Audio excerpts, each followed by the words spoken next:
Hello, everyone, and welcome to Style Esports Season 6. I am your host, Shinkari, and I'm joined today by Fury. Fury, how you doing? I'm doing great. I'm ready for some good old-fashioned League of Legends tonight, and they're kind of going right into the bans here. And we kind of talked about the bans right before the game on kind of what we expected to come out in the first set. So far, none of the champions we thought of were going to get banned out here, but we have Yeah. Maokai and Udyr.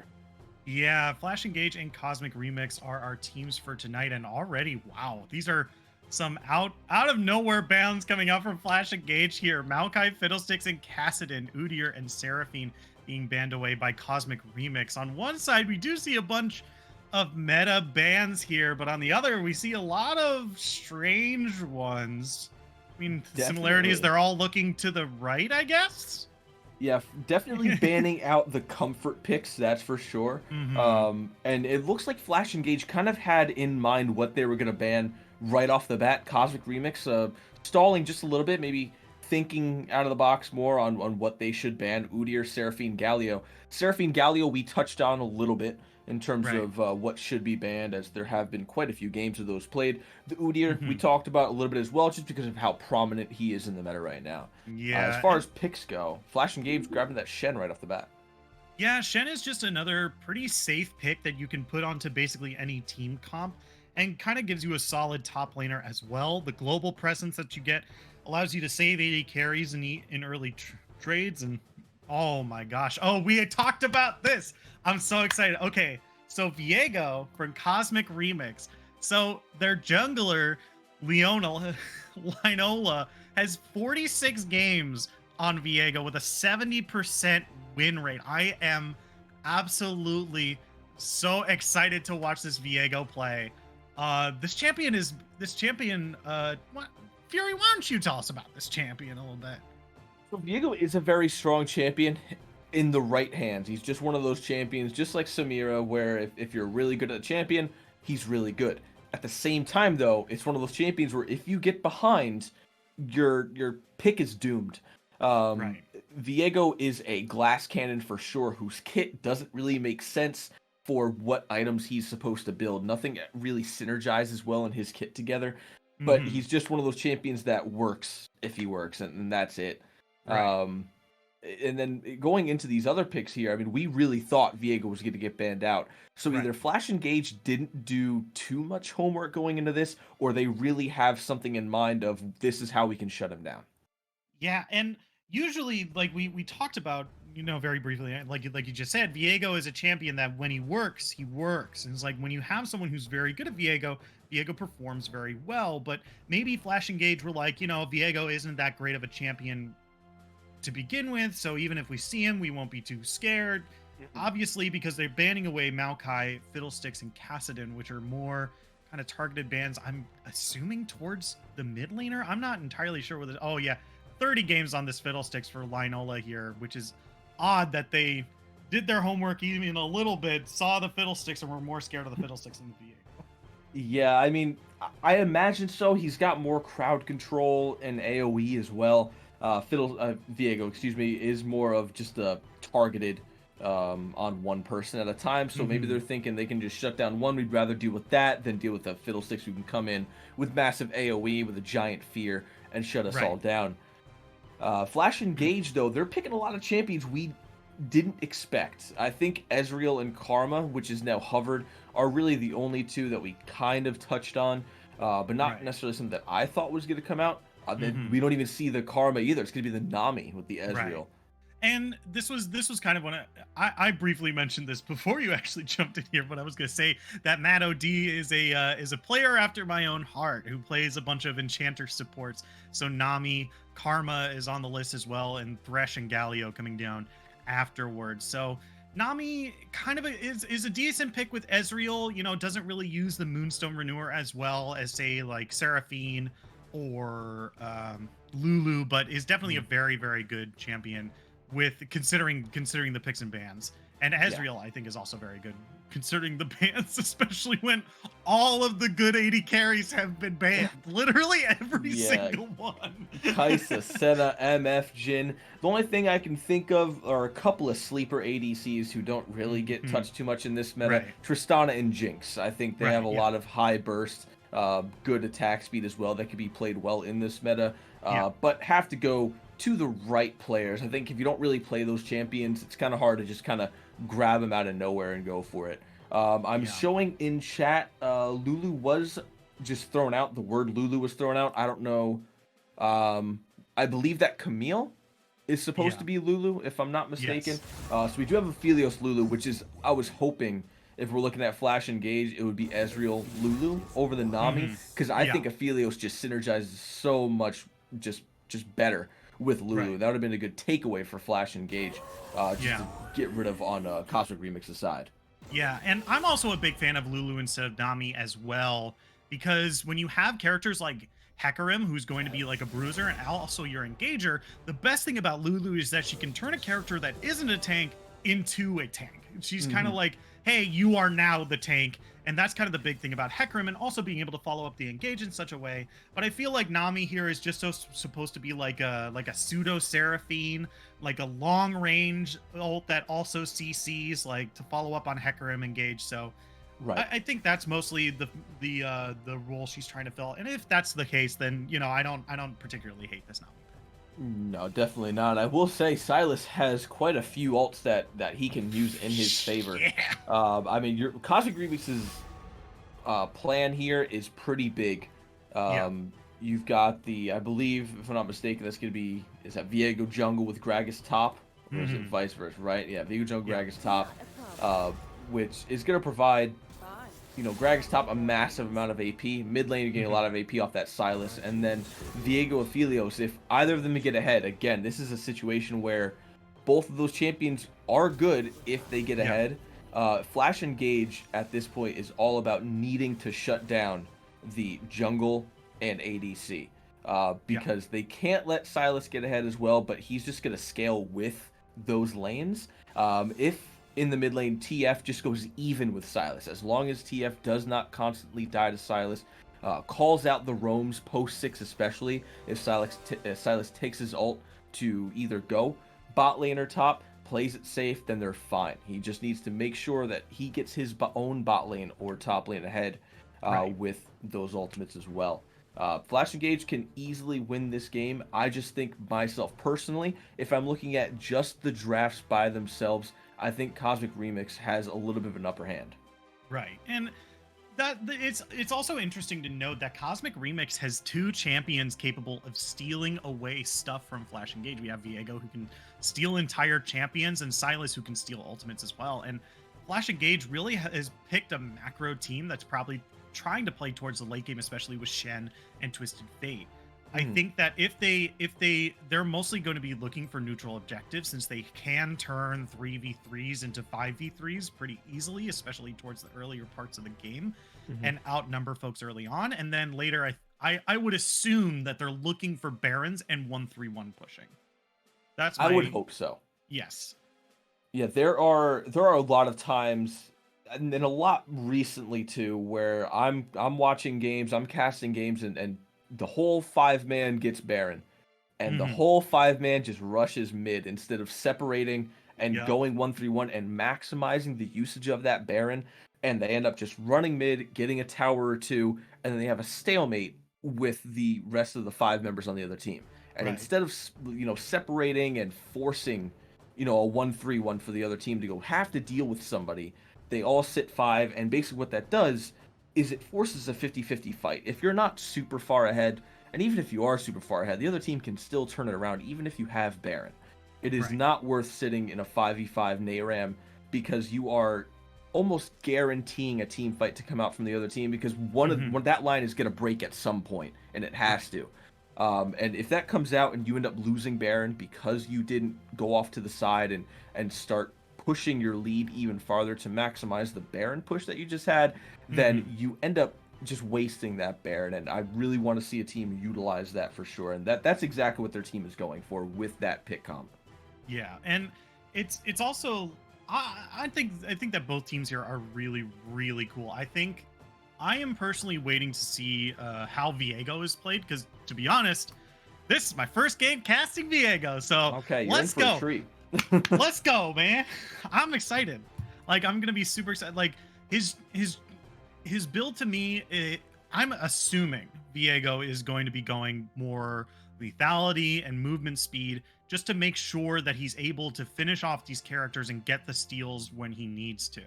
I think what's important to note is that when he does go and steal an enemy champion, he does become invulnerable while he's doing that, which is important because if he continues to chain over and over stealing people in these team fights, that's essentially 5 Zhonya's hourglasses in one fight, which is insane amount of defensive capability. And see, here's the thing with what you said there. You would think he'd build lethality with the way that his build decides to go. Not a shot. Basically, he builds Vayne. Right. Oh, interesting. He goes like Kraken Slayer, Bork, Collector, and then he usually goes. You can go like a Death's Dance, or he can go a Sterix Gauge, or a GA, depending on the plan. But he does go on hit with the way his passive works. Yeah. So, but we'll see how Linola chooses to build Viego in just a little bit.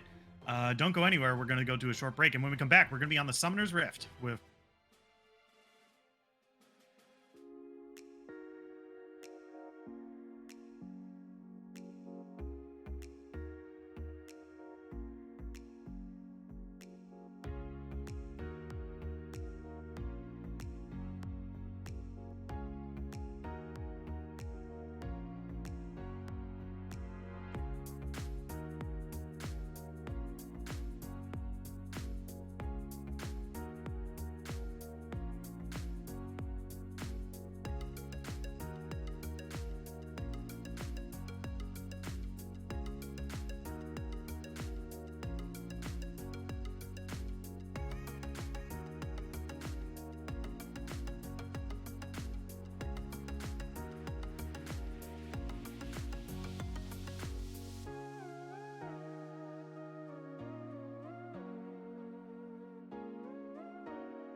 Hello, everyone. Welcome back. We are on Summoner's Rift, Flash Engage versus Cosmic Remix.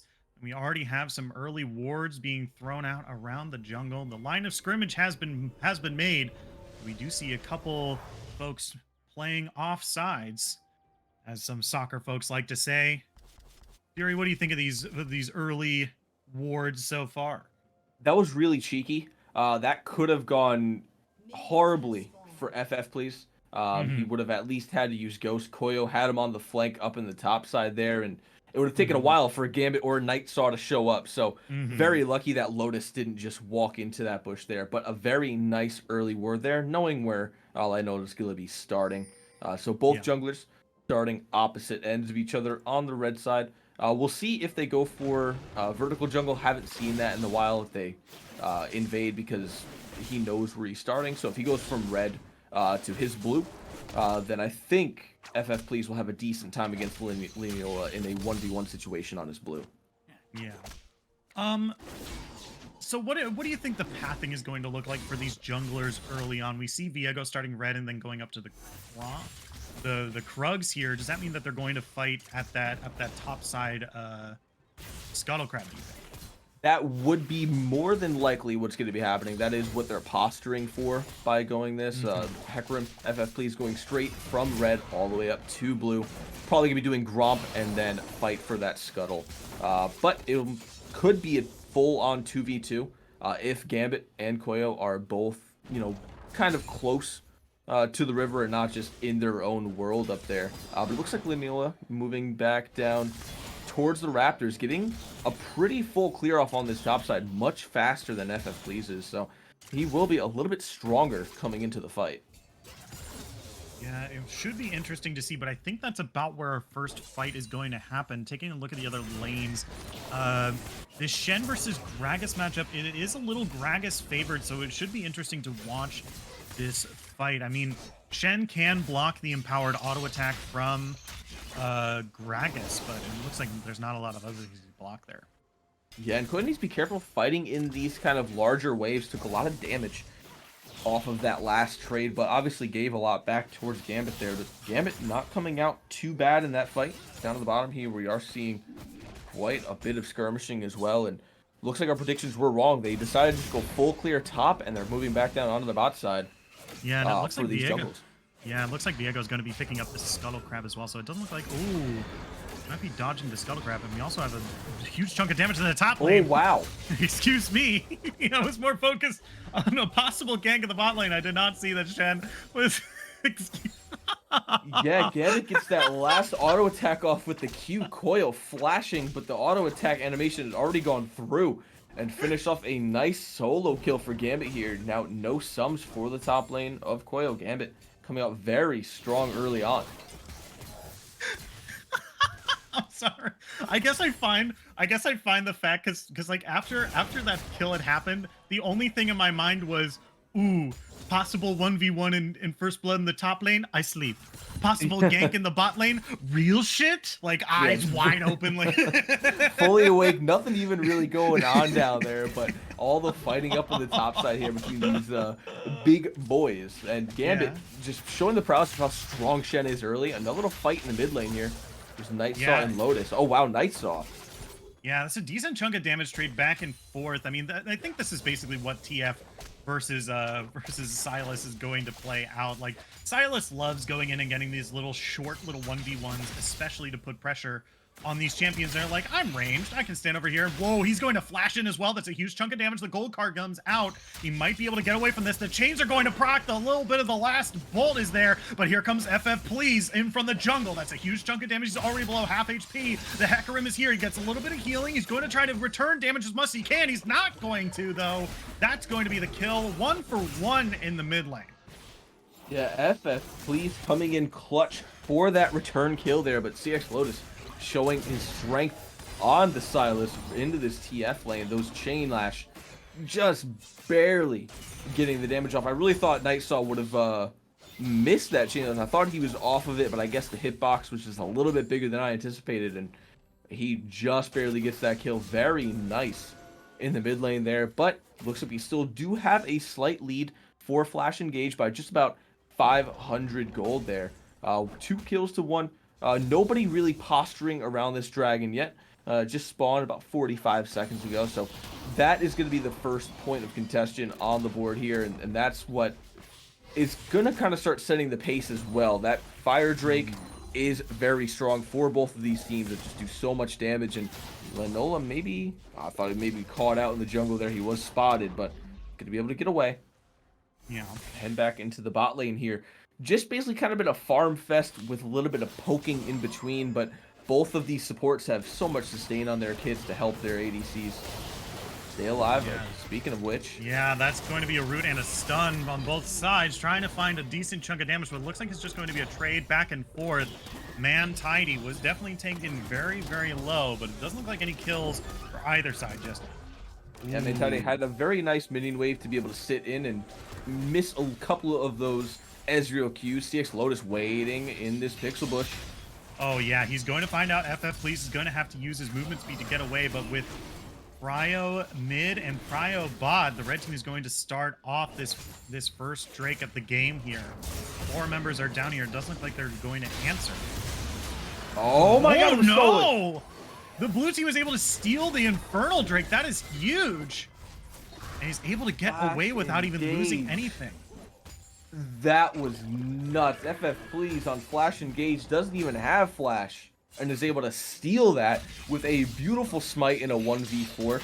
Did have the level up over Linola, so that is what gave them priority there. And did have to use Onslaught of Shadows, but I think you take that any day of the week. Infernal Drake for a 140-second cooldown. Beautiful steal by FF Please there. Yeah, and I was going to say that I thought there was going to be more of a fight towards the dragon, since the third scuttle was down on the bot side there, which means that no one was really going to be able to sneak it. So it was interesting to see that how quickly Cosmic Remix were able to get priority mid and bot and then be able to instantly go to that dragon there. So very, very interesting play. Very, very well played by them. And very, very good steal by FF Please for sure. Yeah, that was an amazing play. These are some risky backs here. You're very close here. Oh, yeah. Ezreal's going to be able to get away. The Nami back is interrupted. She might be able to get a safer back in the Tri-Brush side here. Sure. Mid lane here, Lotus. Oh, yeah. He's going getting in a on decent... Nightsaw. Getting a decent chunk of damage, but it doesn't look like he's going to be able to find any kills here just yet. 700 yeah, I think... Go ahead. CX Lotus, excuse me, missing a couple of these kills here that could be free, but these abscond abducts have been just short of grabbing onto Nightsaw, and I think if Lotus is able to fully land a combo with that abscond abduct, that will kind of seal a deal on a kill. Meanwhile, top lane here. Yeah, Viego's coming in for a gank. Gambit is taken insanely low here. I don't know if he's going to be able to live through this. He's going to try his best, though. The flash. Linola is following through. He's going to get into up close and personal, and he's going to be able to find the kill and the possession as well. Looks like Linola is now in possession of one Shen from the top lane here. Let's see how he uses it in the jungle. Oh, he's just getting great play there. Yep, great play from Linola. He only gets it for a little bit of time. Wasn't able to, fully use it. Not in the middle of a team fight, so can't do too much with it. But very nice play up at the top side there, getting a nice kill. Doesn't even have to use much for it. Only uses the ult and gets Gambit's flash in the meantime. He has no TP, so he's going to miss out a lot of that. Yeah, there's a TF ult. Oh my gosh, that stun. And the tidal wave follow-up was incredible. Lulu's flash was spent trying to get away, but it was a little too late. Lulu's going to go down, and that's going to be a kill for Flash Engage here, but it looks like Silas is looking for something in the jungle here. He is lying in wait. Doesn't look like he's going to find anything. He's going to back right up. Yep, couldn't quite see anything. Maybe try to catch out FF Please walking through the jungle onto that red, but red not available. So he's just taking his Krugs, and that CS Lotus is forced to walk back to his lane and farm up here, and it just extends that farm lead as well in the mid lane. A very nice TP from Nightsaw, but it doesn't do too much to help his own lane in the mid, as he is now going to miss out on a wave himself in the mid lane here. No TP, no ultimate to be able to get back into lane and catch this wave, but he will catch the second as it clashes under tower. Looks like Rift Herald's going to be on the board next. That is kind of being pinged out by Flash Engage here. Meanwhile, on the top side, it's still skirmishing going back and forth between Koyo and Gambit. I mean, that's basically what you have to be doing in a matchup like this. You want to be able... I think Shen just wants to be able to ult fairly safely, and the only way to really do that is to force Gragas out of lane, because ooh, we might actually have a little bit of a fight here. This is in Flash Engage's favor. Yeah. Gragas very low. Looks like they're just going to back away here. Nothing too out of the ordinary just yet. CX Lotus doing a decent chunk of damage on the Night Saw here. There's a huge, wow, it's taking Night Saw insanely low. Like Night Saw really wants to keep following up, but he does want to stay in lane. CX Lotus might smell something a little fishy here, or a little bit of horsing around. Probably doesn't want to stay around too long. FF Please is going to go back into the jump. Yeah, and Gold Shot able to hit that scrying cone, the vision cone there, and spots out FF Please and Night Saw on the top side. But it looks like they're both still hovering around, still potentially looking for a kill. FF Please does have ultimate available, as does Gold Shot. No flash on Gold Shot though, and they are going to go right back to their lane. And still looking up in the top side here, it is just constant back and forth between these two. Ultimate coming out from the TF into the bot lane. Yeah, they're going right in there. That's going to be the stun, and Aphelios is the target. He's taken insanely low, and he's going to go down.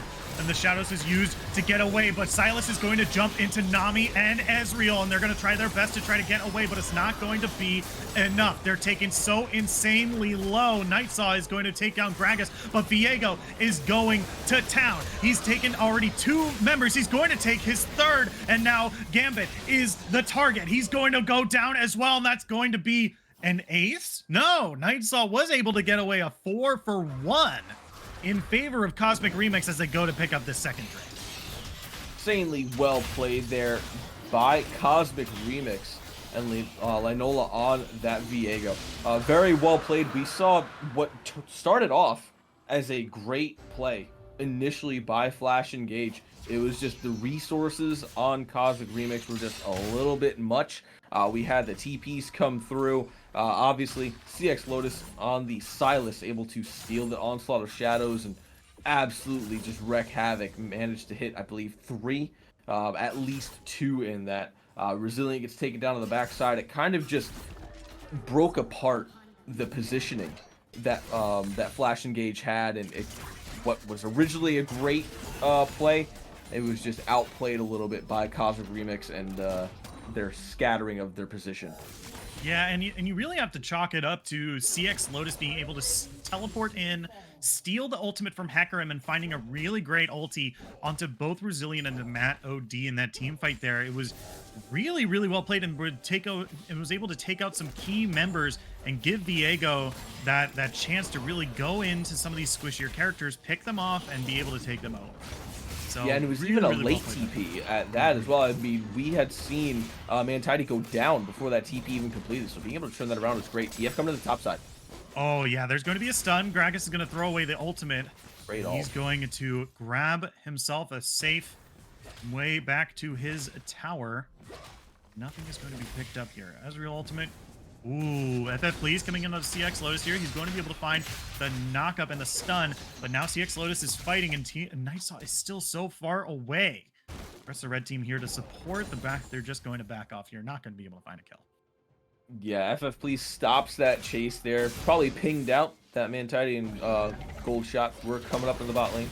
Ooh, that's going to be Silas ultimate used, and Aphelios as well. Resilient is going to go down, though. Here comes TF in from the side. He's got the gold card prepped, but he is too slow, and it is too little too late to get a follow-up on this gank on the bot side here. 1 for 0 across the board.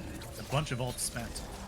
Yeah, and that's what I was talking about in the pregame as well. You have to watch out for CX Lotus's ultimate with the TF ult, because he can just move into any lane that he wants to. Resilient, Matt OD, very squishy. At this point of the game, Silas is one-shotting him. Oh, Linola finds one. Oh, no. Nami was there to support, but it was not enough to help out TF there. And he's going to go down. FF Please might have found out Kyoko here, but both are just going to back off. FF Please still trying to find this Rift Herald. This has kind of been on the board for a while, but hasn't been picked up because no one's really found the opportunity to grab it. So it looks like he's just going to go ahead and put down some vision and still not be able to grab it just yet. Right now, the positioning, the macro, looking very good for Cosmic Remix. Resilient just going to go ahead and ult that wave to try to clear it out a little bit, but doesn't do a whole lot of damage. And Mantidy, Gold Shot, just going to find a little bit of damage. No plates, though. That has come and gone the 14-minute mark. So they're just going to find a little bit of damage on that and back off here. It looks like the Vision background Rift Herald is back towards the favor of Cosmic Remix as well. Yeah. The gold is now at 3,000, or at least 2,000, and a lot of change in the favor of Cosmic Remix at this point. Mythic items are already being completed on their team. Kraken Slayer for Aphelios, and Leandri's Anguish for Silas, and another Kraken Slayer for Viego here. And these are huge power spikes for them, and it's definitely going to be a lot harder to fight them 5v5 if Flash Engage does not catch up and try to match those items with them. Yeah, 3 mystics finished to none. The only real full item finished is the Essence Reaver by Resilient there. Everybody else just kind of sitting on boots too. And if we look at the gold, still not a whole lot of gold to their name either. Not really able to back and finish hitting items, possibly except for FF Please, who's sitting at about 1,600 gold here. I believe he's pretty close. Yep, just was able to finish off that Triforce. Yeah, and we're kind of taking a look at like this game is fairly rather low kills. I would probably argue at this stage of the game, and it's interesting to see that this gold lead is mostly due to farm. Like we see like across the board, the only person who's ahead in CS is Hecarim for Flash Engage here. The rest are just behind in CS from anywhere from 15 to 20, even 30 CS across the board, and that's a huge amount of gold difference. That's 6 waves, 7 waves of minions that are just not caught up to. So this is going to be a huge gap if this continues. Yep. Mid lane here, trying to find a kill. 4 members sent mid to try to just get the priority. They've already got the priority bot. Appears they're looking for priority jungle. Ooh, oh, Inola might be able to find it here. Force the flash away from TF. He has the gold card ready, but it doesn't look like he's able to follow up here. 3 members still in the mid lane. It looks like Flash Engage is finally here to answer. Let's see if we can use anything just yet. Nothing. Just jockeying position just yet. Here comes the Ezreal ultimate. It's going to go a little wide. Still looking for something here. Both teams jockeying. Looks like they're Cosmic Remix taking a while to start at this dragon. They could have started a while ago, but given all that time, they are giving Flash Engage the opportunity to get back into this position. That is an important steal. They were able to pick up the Hecarim ulti here for CX Lotus, and that might be huge if Flash Engage chooses to go in. But looks like Cosmic Remix is just going to pull this dragon out. It doesn't look like any contest just yet from Flash Engage. I'm surprised as well that they did that. They got very low. Speaking about Cosmic Remix, that could have been a pretty good fight from Flash Engage, especially with the fact that ult was available for Gambit. Almost all it's available. Matt OD obviously just using his to try to steal the dragon. I think they had pretty decent position as well. They kind of forced Cosmic Remix back into their own jungle and funneled them into that top side area right above blue buff. And they probably could have, went in with a Hecarim ult and a Nami ult as well into the middle of that, but instead, I guess, I don't know if it was CX Lotus stealing that Hecarim ult that, they were a little bit cautious about because of how strong it was in the last team fight they had, but I think that was a little bit too cautious of them just to give that up. Yeah, and I mean, like, if you're playing against a Silas, he's going to, and you have a team that has a lot of important ultimate. Ooh, never mind that point. FF Please might have found Linola here as he's trying to fight the Rift Herald, but it looks like they're just going to back away. The rest of the team is here. Oh, here comes the Hecarim ultimate over the wall. Nightsaw is the target, and he's going to immediately go down. Silas is going to pick up that kill in the mid lane, and that is huge for this Rift Herald. And Nightsaw doesn't even get to throw that gold card. And I will say, no towers picked up just yet from either of these teams. There's been a lot of fighting. 20 minutes in and nothing taken. Another fight in the top side. Yeah. FF Please is going to come in, and he uses the ultimate on Linola, but here comes the teleport in from Silas. They're going to try to turn this around as best they can. Gambit is taken so very low. Matt OD is here, and there's a huge shield coming out from the Stand United, but it looked like it was going to be interrupted, but it's not going to be. He's just going to use it to save FF Please's life, but it doesn't look like he's going to be able to save the turret, though.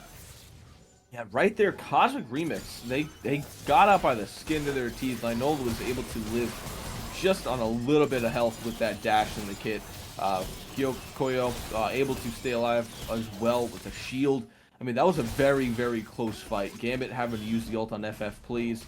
So really could have gone either way.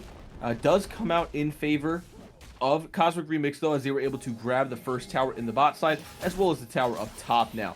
The only outer turret still alive is the one in the mid lane. Potentially looking for a fight here. That was a very strange ult. Yeah, that ultimate went a little didn't cut anyone off and just kind of forced them to go back into their own jungle here. Didn't look like Hefferim had his ultimate either. Just like they just got them to back away. Interesting choice to say the least. I'm not quite sure where he was going with that. Yeah, they at least forced the flash from Mantidy and Goldshop, but I don't think they are the most prominent members on the side of Cosmic Remix to be worried about flashing. Right. Just because you're wanting to get Silas or Viego's flashes in these situations, and even then they don't necessarily need flash because they both have dashes on their kit. So 2 flashes for the ultimate. You know, you don't have to, cry over it. It was a pretty good trade for sure, but not necessarily the best trade for a 100-second cooldown on Destiny, which is a pretty big playmaker for being able to get into the back line of Cosmic Remix to try to turn a fight. Yeah, and we're trying to. I'm starting to see just kind of, I'll say misuse is the best word that comes to my mind of these global presence of not really using it to the best of their ability for Flash Engage here. They haven't really been contesting neutral objectives. Oh, never mind that. This story of CX Lotus is going immediately in. He's going to steal the Hecarim ultimate, dive directly onto Nami. He's going to use that Lulu ultimate to full effects as he tries to pick up the kill on FF. Please, he's going to get the flash and he's going to get the kill as well. Nightsaw is now the target, but he's going to get the gold card. He's going to get rooted by Mantidy though. Conqueror has procced and he's going to look for the rest of the kill, but he's not going to be able to find it. Nightsaw's taken insanely low here. And the rest of the team is going to try to leave out through the jungle as CX Lotus is going to pick up that mid lane turret there. Yeah, but they're going straight for Baron here. They certainly have the damage for it. Nobody really alive to contest it unless it's stolen by a cheeky Ezreal ult, which isn't even up. So unfortunately, this really has no physical way of being stolen. It is just a free Baron over to all 5 members of Cosmic Remix. They're looking insanely strong right now, extending their lead to about 7k. Yeah, and this is exactly what you want to be doing at this stage of the game, especially when you have 2 attack speed champions and a Lulu as well. You have such great defensive capabilities with Lulu, and being able to provide a constant stream of damage through her buff means that your team is very, very good at taking neutral objectives like Baron and like this dragon that is going to be up in just a little bit as well. Yeah, and the problem with this for Flash Engage as well is because they didn't contest those earlier Drakes where the game was a little bit more even, they're basically just having to give up this Drake. This Drake can only be stolen by an Ezreal ult, and it wasn't even close. That dragon was melted. And so because you don't contest the earlier ones, or at least try to fight around it to give yourself a little bit more of a lead, try to take down Cosmic Remix's lead advantage that they were garnering earlier, now you're just kind of giving them these objectives. They have become almost unstoppable at this point. It's very hard to shut down Linola or CX Lotus. It's definitely possible, but it's going to take a lot to be able to do that. And now here we are doing that 1-3-1 like we talked about. Ooh, but it might be a little bit of a gank here. Here comes the mist. Is Linola going to follow up? The turret has gone down, and Nightsaw is now the target. There's the ultimate from Aphelios, so he's going to immediately go down. The ultimate from both Ezreal and Nami are down, and they have knocked up a couple people, but it doesn't look like there's going to be able to follow up. CX Lotus looking for an in, but not going to be able to find it. Hecarim is waiting on the sides here. Shen is now behind the turret as well, but it looks like he might be caught out by CX Lotus here. CX Lotus dodging away. It looks like the turret is now the focus. Oh, here comes FF, please. Here comes a horse in from the backside. He's going to get immediately focused down as Mantidy gets the knock. This to stand united from CX Lotus. Here comes the Viego riding in on that horse, and now he's Ezreal focusing down Matt OD here, getting betrayed by his own AD carry. Nami now trying to heal while underneath turret. Linola is going to get away with just a sliver of HP. Turrets never heard of her. Literally 3 health on Linola as he gets away there. Still fighting under tower. Yes, CX Lotus is going to do a huge amount of damage to Gambit here. And now Mantidy is underneath turret. Going to grab the Lulu ultimate to stay healthy for just a little bit longer. Doesn't look like they're going to stay to try to get those Nexus turrets. They're peeling off, and looks like their eyes might be on mid. Yeah, not going to be able to end the game. I don't even know if they can really go mid. They are very, very unhealthy right now. CX Lotus barely staying alive to those chickens, and he's able to finish them off, and it looks like the rest of Cosmic Remix are going to go ahead, take a back with all the gold they have in their pockets. Just quite a bit, 1,500 to both Aphelios and Silas each. They're going to be able to back to at least grab another component of an item. CX Lotus, I will mention, is sitting on 20 stacks of Amegis. Oof, yeah, wow. I mean, when you're this far ahead, I think the only item to build is a Medjai's Soul Stealer. So I think that is pretty much the best thing that he could be building at this stage. But really, I think we talked about this briefly during Champ Select, but this is a lot of the power of Viego and Silas being shown off in that last team fight, though, of being able to say like, hey, that's a really cool ultimate you have. That's mine now, and I'm gonna use it against you. We saw Stand United get used by Silas. We saw Shadow. We saw Onslaught of Shadows being used by Viego underneath the turret as well. Like, this is a lot of really, really cool utility that Silas and Viego bring the team. So this is like a really, really good showcase of Viego for this team. Oh, Gambit. Yeah, Viego is fighting both Gambit underneath turret here. Linola is going to be the focus. He's used that little bit of invulnerability to get he's going to grab turret aggro as well. Here comes the TF ultimate on to Gold Shot. The gold card comes out, takes a huge chunk of damage. Here comes the Onslaught of Shadows around the wall. They're going to be able to find Lulu here, but now the target has gone to Kyoko, but he's so incredibly tanky. He's taken so many abilities, but he has not gone down. Meanwhile, Silas and Viego are pushing on the base. Guys, you're losing your base. Y'all, hello? Fighting for too long here. Yeah, their stage is a little too late in the middle lane. Oh no, looks like because Ezreal is going to go down, and now Nami is left alone to run back to the base to try to help Hecarim and Twisted Fate, as Silas and Viego are constantly pushing on this turret here. Nami is now in between these two incredibly strong carries. They're going to turn it around on Linola and find the shutdown. Now Silas is going to be able to get out as the minions start tanking the turret, and the rest of the red team is going to peel off and back away. Yeah, an incredibly strong push right there from Cosmic Remix. They absolutely pick apart both the base and the team of Flash Engage there. They were able to dive a Shen, and that's not something that you can just say out loud every day. Yeah. That Shen got dove. It's usually not something that is able to happen, but with how strong Linola and Lotus are, it just is.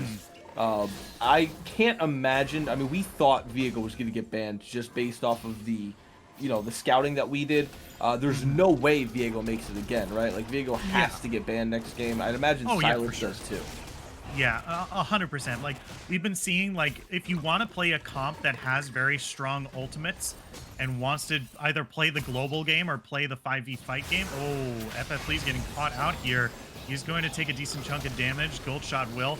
And here comes the Nami ultimate as well. It's going to knock Kyoko into the air, but it's not going to be followed up by really a whole lot of damage. Ezreal ultimate coming across, trying to steal the Drake, and he's successful. Oh my gosh. The golden moment we've been talking about this whole time has happened, but now CX Lotus is diving onto the back line here. He's going to be able to find the kill on the Matt OD. The Stand United has come out of the Resilient. It saves his life for just a second, though. Nightsaw going to be able to find the stun onto Kyoko, but they're going to have to peel back and defend these Nexus turrets as Cosmic Remix are now pushing onto the last inhibitor that Flash Engage has. Yeah, this has got to be the last surge. I mean, that Dragon Steel, as nice as it was, it's just a highlight for what is a very, very strong game for Cosmic Remix. As they push, they're finishing off the Nexus, and they're able to do so very, very just strongly. I mean, look at the gold. 11k gold lead, 7-18, 3 dragons to 1 with 11 towers taken to 0. They took every tower that was available to them and finish off the game as well. I mean, Flash Engage, they have to do something coming into this next game with the draft to try to shut this down, because if they let that happen again, it's going to be a quick night.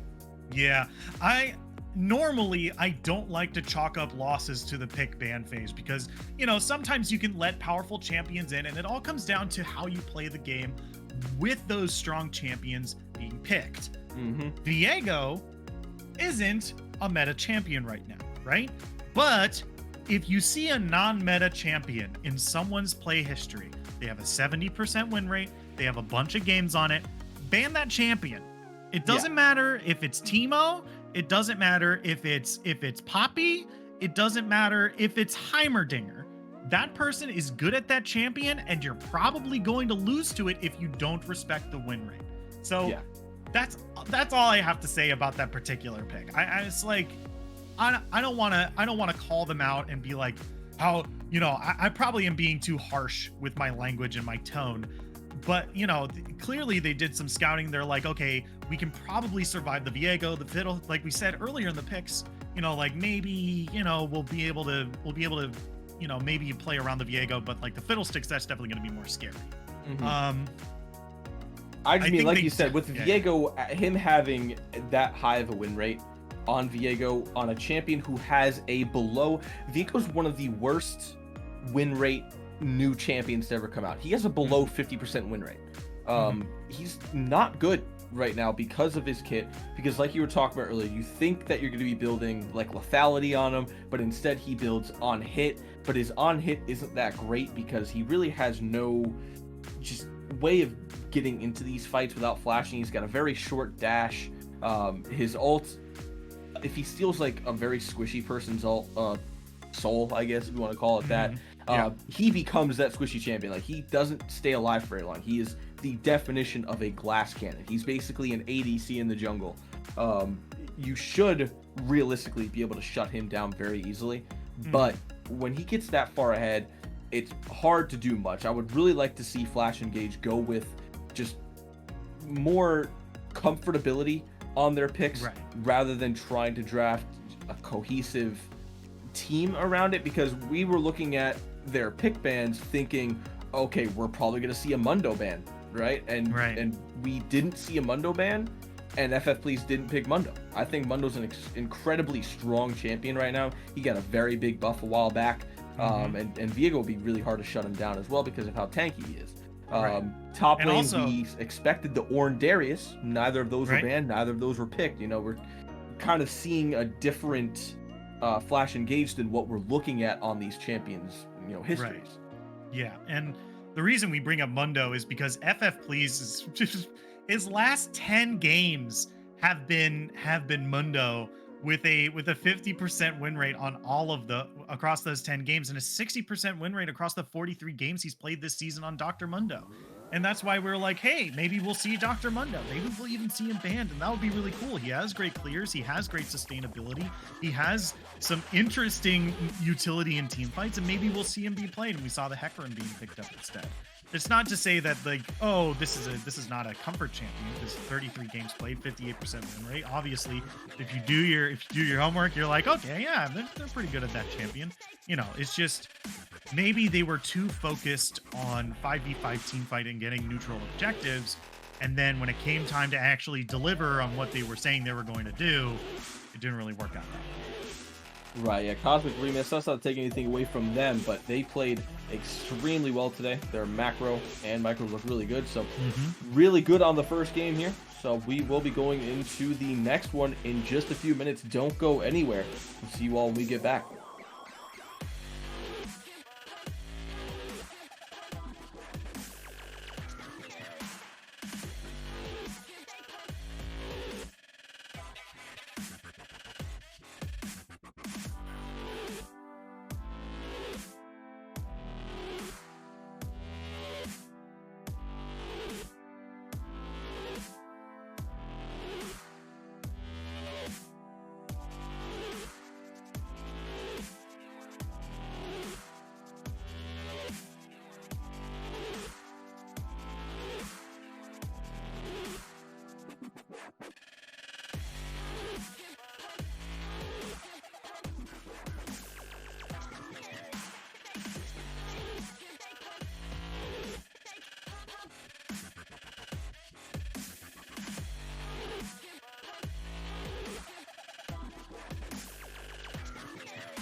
Hello, everyone, and welcome back. Style Esports Season 6. We are into Game 2 of Cosmic Remix versus Flash Engage. Sides have changed, and some substitutions have been made. Flash Engage has subbed in Lewd Dragon Lolly, and Roadhouse. Not very excited about having to cast that first one, but you know what? We're here, and Weebs play this game. So, you know what? Call him Dragon. I think that is where we go with that. Dragon and Roadhouse subbing in. Going into the bans here, Flash Engage immediately getting rid of that Silas. Cosmic Remix, keeping it classy. Staying with the Udyr Galio bans. We'll see if they ban Seraphine or if they force Flash Engage to ban it and they look for the first pick Seraphine, as the Maokai is the next up to be taken away. It's interesting that the Maokai is being banned away. And, ooh, Cassidon, that means Viego is still up. This That is is so already tragic to me. Viego and Yeah. I mean, Viego was strong. Viego was just as strong as Silas, I would say, if not more so, because Viego is who empowered Silas to get ahead. But we'll see what happens. Cosmic Remix locking in the first pick Jhin.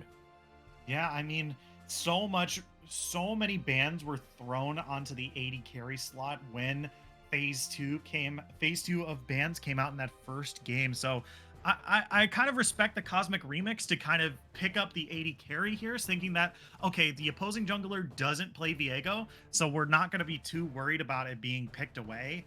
And if we just pick it again, I'm sure that we'll be just as successful.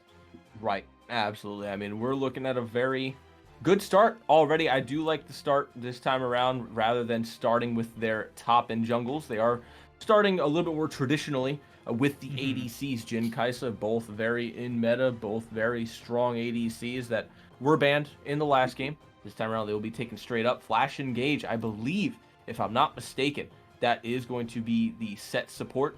Could be set top. Obviously, it's a very, very hard flex around, but with the way set's been played lately, I'd be surprised if I didn't see it go into the support role. Yeah, I mean, I as the self-imposed flavor judge of Style Esports, I'd like to say that Set being a flex pick has to be the best thing for him, right? He can go either top, he can go either support, and he can also flex his biceps. So, I mean, it's a pretty good time all around. I mean, look at that guy. He's huge. He's huge. I mean, depending on where he goes, dude, depending on what meta you're in, he can also go jungle or even mid. But this time around, mainly top in support. There's Cosmic Remix's Viego. It looks like they're hovering the Nautilus. I'm not sure. Okay, that's a lot better. I was gonna say I'm not sure I agree with the Nautilus pickup in the Jhin. A little bit anti-synergistic, but the Leona, Morgana, Lux a little bit better with the Jhin. Flash Engage. There is the Mundo for FF Yes. So Mundo will be picked into the Viego. I like Let's that a go. lot. Viego gonna have a harder time shutting down Mundo for sure with just the raw stats, the buff that Mundo got. I'm gonna be a very happy boy because I do love me some Mundo playing. Flash Engage banning out the Volibear. Volibear wasn't even thought of in the last pick ban. Instead, they opted to ban a couple ADCs, but since ADCs are picked up first, looks like they have time to ban away a couple of top laners. So I'm imagining that's just a ban into top here as Cosmic Remix does ban the Ornn. I'd be surprised if we didn't see a Darius ban next. Yeah, I'm a little odd. The Volibear pick here. Usually Volibear is a jungle pick. He's not really played top lane. Linola has a few games on Volibear, but he's already locked in. He's already picked up his jungler. So I'm confused as to where this Volibear ban is targeted at. Is it targeted at the top lane? Do they really think that Cosmic Remix is going to be picking up a Volibear top lane? I don't see anything in Koyoko's history for a Volibear top lane, but it is an interesting ban to say the least. Yeah, I imagine it has to be. There's no way they think it's jungle, because I mean, if they think it's Dr. Mundo top and Volibear jungle, then they're kind of off base with that. Karma going to be picked up. We did talk about that in the last game as well. Karma will be picked up this time around. So excited to see that. And then the final 2 picks for Cosmic Remix are going to be coming through as well. And I believe, if I'm not mistaken, that Karma's going to be going on to Gold Shot as well. That's another comfort pick Mordekaiser. for Gold Shot. Karma. I do like Karma a lot with this team. Being able to, there's a lot of melee and short range champions on this team already. So being able to empower E, get her team into the action is definitely a very, very good go button to help them out, because between Set and Dr. Munde, they don't really have any sort of hard engage. You know, Mhm. Set really doesn't want to use his suplex to engage. He more of wants to take it and pull like an important character into his own team. But Irelia and Mordekaiser being picked up for Cosmic Remix here, that's 2 very interesting champions. Yeah, no, I'm actually a little bit confused on the pick here because I was actually looking at it backwards. It's not going on Gold Shot. I forgot the teams had swapped. Mhm. So I'm just trying to make sense of the draft. Yeah, Now, yeah, yeah, Aurelia yeah. picked up here. So that's a good flex with Mordekaiser and Yeah. Aurelia. Like either Mordekaiser mid or Aurelia mid. Yep. Malphite Set Mundo Karma. Yeah, interesting. So Dr. Mundo's going to be in the jungle. I think Malphite's going top and Set's going mid. That is my guess. Or Malphite is just going wherever Irelia is. That is my guess. I don't Malphite know is. that that's Karma support though. I think that might be Karma mid or top. Hmm. I'm still a little bit set on the Set being the Yeah. support, Matt OD, but the I might support, just be in my own head. yeah, Matt OD, the support player for Flashing Age, does play Karma. Does indeed play Karma, and judging by the fact that he was playing Nami last game, I wouldn't be surprised if that was his pick going into this game. I think mostly for me, I think I'm mostly confused about where this Malphite is going, and I think it's really just a counter pick for wherever Irelia is going. And I think Yeah. Set and Malphite are going to mostly just be swapping lanes, just depending on where this Irelia is going, because the Malphite has to be going up against the Irelia. Irelia doesn't have a whole lot of magic damage, builds lots of AD, and Malphite is the antithesis to every AD character forever and always. Amen. Exactly, and it looks like you are correct on that. So it is Set top. It is Karma support. I can't say I'm a huge fan of Karma support with Kaisa. You need synergy with Kaisa. You need someone with a lot of lockdown. You need Alistar. You need Nautilus, Leona. Obviously, Leona was taken, but you need a champion that's a little bit tanky, that has a lot of CC built into the kit. Kaisa can't do much with Karma except for when Karma uses her tether and actually lands the root. So I don't know how well this bot lane is going to work versus the Leona and Jhin, but we will definitely see. Obviously, Karma still a great support in her own right. Doesn't really necessarily need an ADC to go along with her to be good. Right. And do you think this was more of like a counter to Leona? Do you think this was more of a less of a lane pick and more of like a mid to late game pick? What are your thoughts on this Karma pick? I'll be honest, I don't even think it is a counter to Leona. I think a better counter to Leona would be something like Alistar, just because he can headbutt the Zenith Blade, and then just not have to worry about Leona's engage. Karma, well, I mean, she can't do a whole lot except for use her tether after Leona goes in, but then she's not using it on Jhin, and he's just getting free damage. right. So I was more of saying in regards to Matt OD's champion pool, which is mostly enchanters. Do you think that this is something like, okay, I'm comfortable on this champion, and I think this is good into the Leona matchup? In his mind, I would imagine so. Like I said, I don't personally agree with it. I would more so go, I'm comfortable on this champ. This is what I want to play versus I want to play this into Leona. Right. So you're saying that the Karma pick is more so this is a champion I'm comfortable with, and I think it's going to be better for our team more so than it is, hey, this is a game. In this game I want to counter Leona and therefore pick Karma. Yeah, I think they're going for the out of lane phase picks. I think Karma works way better with the team outside of lane. Obviously, she'll get a lot of poke on Jhin and Leona while in lane as well. But the problem is if Viego comes in, if Leona's got Solar Flare and a nice Zenith Blade, the only thing that she could do to get away is use empowered shield to try to run away. But if she doesn't have that, if she's already used the shield, if Cosmic excuse me, I'm like choking up here. If Cosmic Remix, just like choking on my own saliva, Cosmic Remix come out like just on top, then it's gonna be hard for Matt OD to get them out of that situation. Mm-hmm. Yeah, so these picks are definitely interesting. Looking at these two team comps, and just the team comps. Mhm. Let's put game one out of our mind for a moment. Who are you giving an edge to in this game?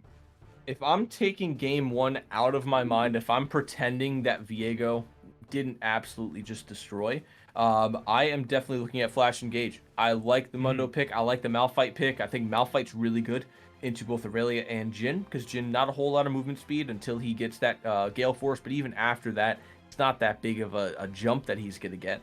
I like Kai'Sa as an ADC. I think she scales a little bit better than Jhin, especially if she's going the Hail of Blades build.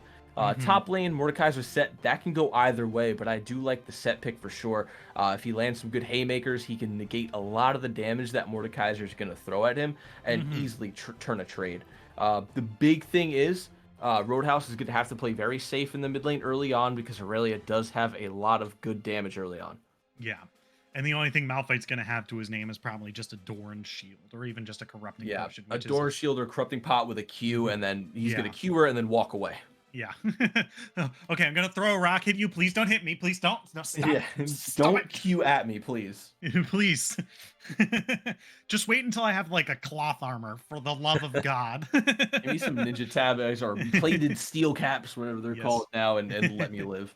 Yeah, but with that, we are going to jump into a short break. Let's see if Flash Engage can take it in this game and maybe turn this into a game three. But we'll see that in just a little bit as we take a quick break. Don't go anywhere. We'll be right back and Summoner's Rift in just a little bit.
Hello, everyone. Welcome back. Style Esports Season 6, Flash Engage versus Cosmic Remix. We do have a couple subs on the side, but we are finally into Summoner's Rift to see this first in. Ooh, we got a bit of an invade here on the red side, but this is just to place down a ward. So it's like it's just in and out for Flash Engage, who are now on the red side, and Cosmic Remix, who are on the blue. Yeah, Cosmic Remix just going for a cheeky little ward there, sending all four just as an insurance policy to make sure that they don't get jumped on by any members of Cosmic Remix. Don't want to get caught flat-footed in just sending one person to get a ward down and have to waste flash for it. But we did get a nice ward trade on the other side by Cosmic Remix onto the side of those Raptors of FF Please. So they will be able to spot out potentially Dragon as well as FF Please there. But Dragon heading straight up into the wave to go try to take that. Doesn't look like Mundo will be getting any kind of leash today. Yeah, it looks like he's just going to start chickens and probably just pick up his AoE ability in order to make that farm just a little better. And it does make sense. I think Mundo's AoE is a lot better than his single target. So picking up the chickens first, getting level 2, picking up maybe the cleaver or the bite, and then immediately going over to red, probably going to Krugs, and then maybe going over to the scuttle. Right afterwards is probably going to be his pathing. That's my guess, at least. I haven't seen a whole lot of Mundo jungle, so this will be definitely interesting to see. I think the last time I saw a Mundo jungle, the odd one was playing him. So I'm a huge fan of Mundo jungle. I like Mundo in general as a champion. Love playing him. Something that I'm surprised about, I will say, in this game, Roadhouse starting the Doran's Ring. We thought he was going to go Shield or Corrupting Pot, which Lotus has gone. This is causing Roadhouse to take unfavorable trades, getting a little bit of poke off with the Qs, but Lotus not having any of it, as he is able to heal up. And top lane here, Dragon versus Koyo. Not a whole lot there. Lotus, Roadhouse back in the mid lane here. Roadhouse takes a pretty decent trade for himself, but he's sitting in this wave. He's taking quite a bit of damage from it. Now has no pots to heal. Needs to be very careful in these next couple trades because Lotus could easily win. Still has 2 of those Corrupting Pot charges. yeah, and this was kind of the reason that I thought Malphite was being picked was because since he scales so well with armor that he would be able to kind of stay in lane against this Irelia for long periods of time, especially with a Doran shield and maybe a cloth armor to start. Ooh. Yeah. Koyoko forced to flash up on the top side there. Dragon getting a nice pull. Good face breaker and a couple of decent charges of those auto attacks as well as the haymaker. And Koyoko forced to flash away to avoid a lot of that damage. However, we are seeing Linola start to hover into the top side, going for that top side scuttle. Meanwhile, FF Please on the bot side scuttle. So we may see something open up around the bot, mid, or top here, respectively, from the side of Flash, Engage, and Cosmic Remix. Ooh, we might have a... Oh, no. FF Please is just taking the short way towards top lane here. Yeah. And that's not good because now they know where he is. Linola has a free engage in the top side. Yeah, we do see him charging in onto set here. Going to force the flash away after Dragon has taken very, very low here. And that is just, yeah, not a super successful gank. No first blood just yet, but being able to pick off the flash here is super important for these trades for Mordekaiser and stuff. For sure. And a tether landing in the bot lane here with the Zenith Blade. Yeah, that's going to be a huge amount of damage coming out of Matt OD here. He's super low. He's going to force to be doing the Empowered Shield in order to survive, but it's not going to be enough. Nightsaw 9 trying to do his best to turn this around, but Leona's finally out of his range. Is not going to be enough. First blood being picked up by Cosmic Remix here. Yeah, a very nice turn for Gold Shot there. Did have to use the Ignite heal used by Nightsaw as well to no avail. And unfortunately, they do lose out on the first blood a lot earlier than what we saw in the last game. 8k to 7k, already 1,000 gold lead in the favor of Cosmic Remix. A very nice start for them. Looking around, if you look at the CS, it's kind of the same story as the last time as well. Oh, a little bit of a skirmish in the bot lane, but yeah, nothing more going to come out of it. But yeah, same as last game. We saw FF Please ahead in the jungle on CS, but the rest of the lanes so far, Cosmic Remix decently ahead.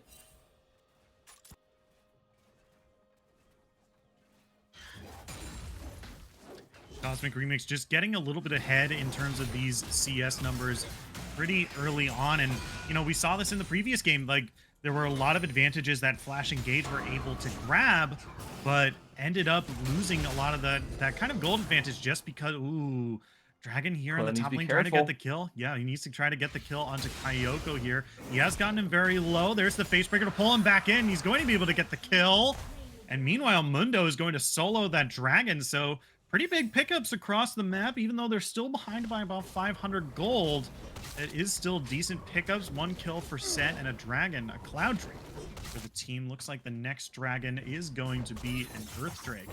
So it might be either Inferno Soul or Ocean Soul this game. And that was very big. Oh, and engage in the mid lane here. Yeah, that's going to be the Irelia ultimate. There, remember, there's barely any armor on Roadhouse right now. He's going to try his best to get away. He's going to be able to. He's not going to be able to, but now FF Please is going to be able to pick up the scraps and is looking for the kill onto Linola as well. Matt OD is here to support, and that's the double kill going over to Dr. Mundo in this mid lane here. Wow. Very nice turnaround for sure from Flash Engage. They're starting out this game very well. They got the kill up in the top side with Dragon. They got the Dragon. And then also in the mid lane here, Roadhouse goes down. Wasn't quite level 6 yet. Probably could have gotten out of that had he been level 6. But either way, a nice turnaround for FF Please to come through with Matt OD for a solid double kill in the mid lane. Getting the flash from Linola as well as Lotus there. Yeah, and FF Please is using this opportunity to take away the blue buff, and a huge, oh my gosh, he's dealing so much damage to Viego here. He's trying to smite to stay alive and maybe heal off the ground, but it's not going to be enough. FF Please going to pick up the kill here. Meanwhile, in the mid lane, here comes the bot lane in to try to engage on the Malphite. He's going to force the flash. He's rooted, and there's the root again. He's stunned up underneath the turret. He's taken so incredibly low. Matt Tidy needs one more auto attack. It's going to go over to CX Lotus. So much damage from the turret. Matt Tidy. Oh my gosh. Very, very well played by Cosmic Remix in the mid lane here. And you have to hate to see that FF Please getting a very nice solo kill in Linola's jungle there. And that's what I love about Mundo. He's able to basically take any 1v1 he wants to with his tank stats and just his built-in damage. And unfortunately, Roadhouse just walking right into that Jin W. Meanwhile, bot lane here. Yeah, Flash Engage might have stayed just a little too long. Nice Saw looking for the kill on a Matt Tidy, but might have just tunnel visioned a little too long. He's now caught between a curtain call and a Viego and a Leona now. He's going to try to dash away as best he can. Karma is also living, dressing away from the Irelia. Linola is not going to walk away as Roadhouse is here to support. So not really any kills back and forth. It looks like Flash was used by both of the bot laners here for Flash Engage. Nothing really else was picked up here. Yeah, no trades there, just a lot of summoners traded. Meanwhile, mid lane there, Roadhouse taking a while on that rotation as well. Thought he would have gotten there sooner, but he's getting initiated on by Lotus again.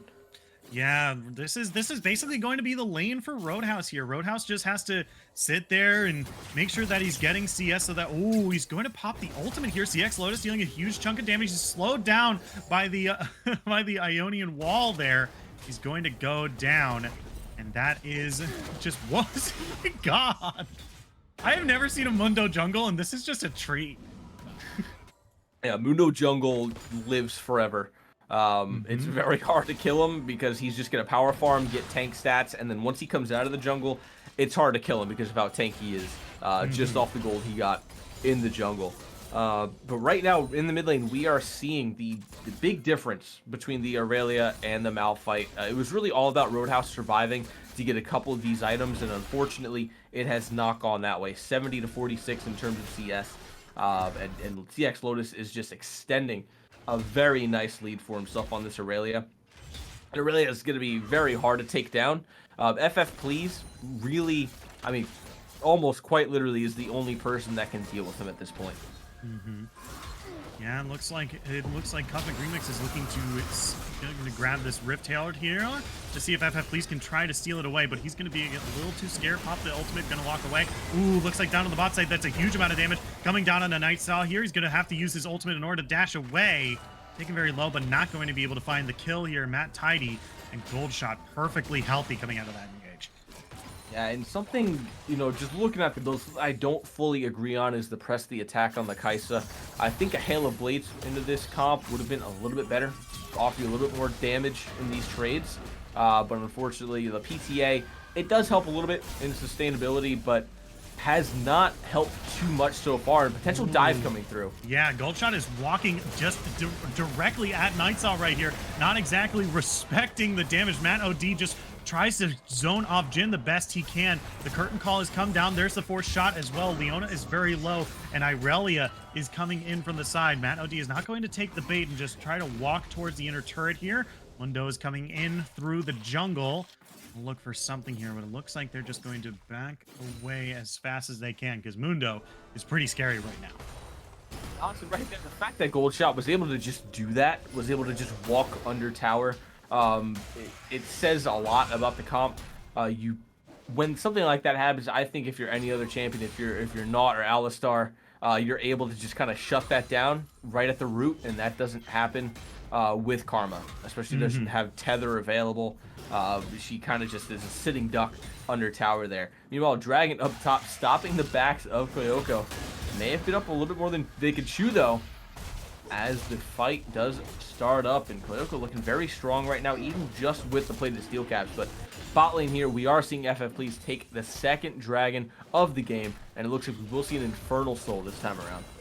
Yeah, so what do you think about the Infernal Soul in terms of both of these teams? Who won? What do you think it's better on? It's a weird. Ooh, wait a minute. It is okay. Nice Okay, we can keep. Oh wait, here comes Oh, Lotus. Yeah, he's going to get the dash in. He's not going to get the stun. He's going to try his best to try to get the kill here. CX Lotus is underneath turret. The Facebreaker is going to pull him back in. Dragon's going to look for the kill. He doesn't quite have the punch yet. There it is. That's going to be the shutdown. Meanwhile, in the bot lane, Goldshot's going to be able to find the kill onto Matt OD in the bot lane here, but it doesn't look like it's going to be enough for any sort of turnaround. So a clean 1-for-0 in the bot lane and a pretty decent counter dive on the top lane 1-for-0. So 1-for-1 across the board. Yeah, and Dragon get a very nice shutdown there for himself, I'll notice as well. A nice little 300 gold bounty picked up there. So he's going to be backing on a decent amount of gold, sitting at 1,700 to get probably back and finish off that Sunfire. But to go back to your initial comment on the Fire Drake, excuse me, that's going to look a lot better on the side of Cosmic Remix with the Jhin, with Aurelia and Viego. If you are Flash Engage, you're kind of hoping for a Mountain or an Ocean Soul. So unfortunately not going to be able to get that. Infernal Drake is still good to take away from Cosmic Remix, that is for sure. Yeah, and when you have a character like Viego who needs to be a glass cannon, I definitely think that picking up these additional stats are definitely good for him, especially since he's, fallen so far behind from all this pressure that Mundo has been able to put on him. We talked about before how Viego, when he's ahead, ooh boy, does he hurt.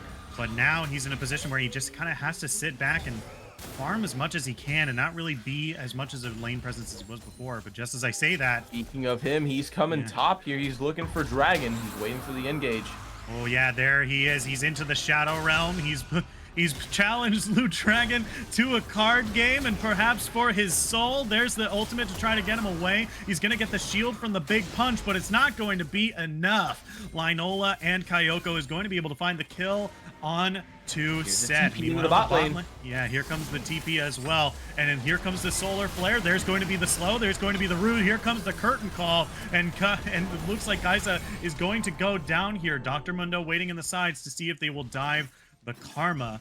But it is a 2v3 down on the bot side here. There's the Karma shield. Mundo is going in. That's a huge amount of damage onto Lotus. Holy moly. But Jin immediately turns around and says, I'm just going to ignore this Mundo here and dive onto the Karma. He's not going to be able to find the kill. And then here is the Malphite ultimate as well. Going to knock two in the air, but it's not going to be enough. FF Please going to find the kill onto Mordekaiser and is going to be able to 1-for-1 trade it. But that is going to be Jin picking up not only FF Please, but Matt OD as well. Two for two in the bot lane.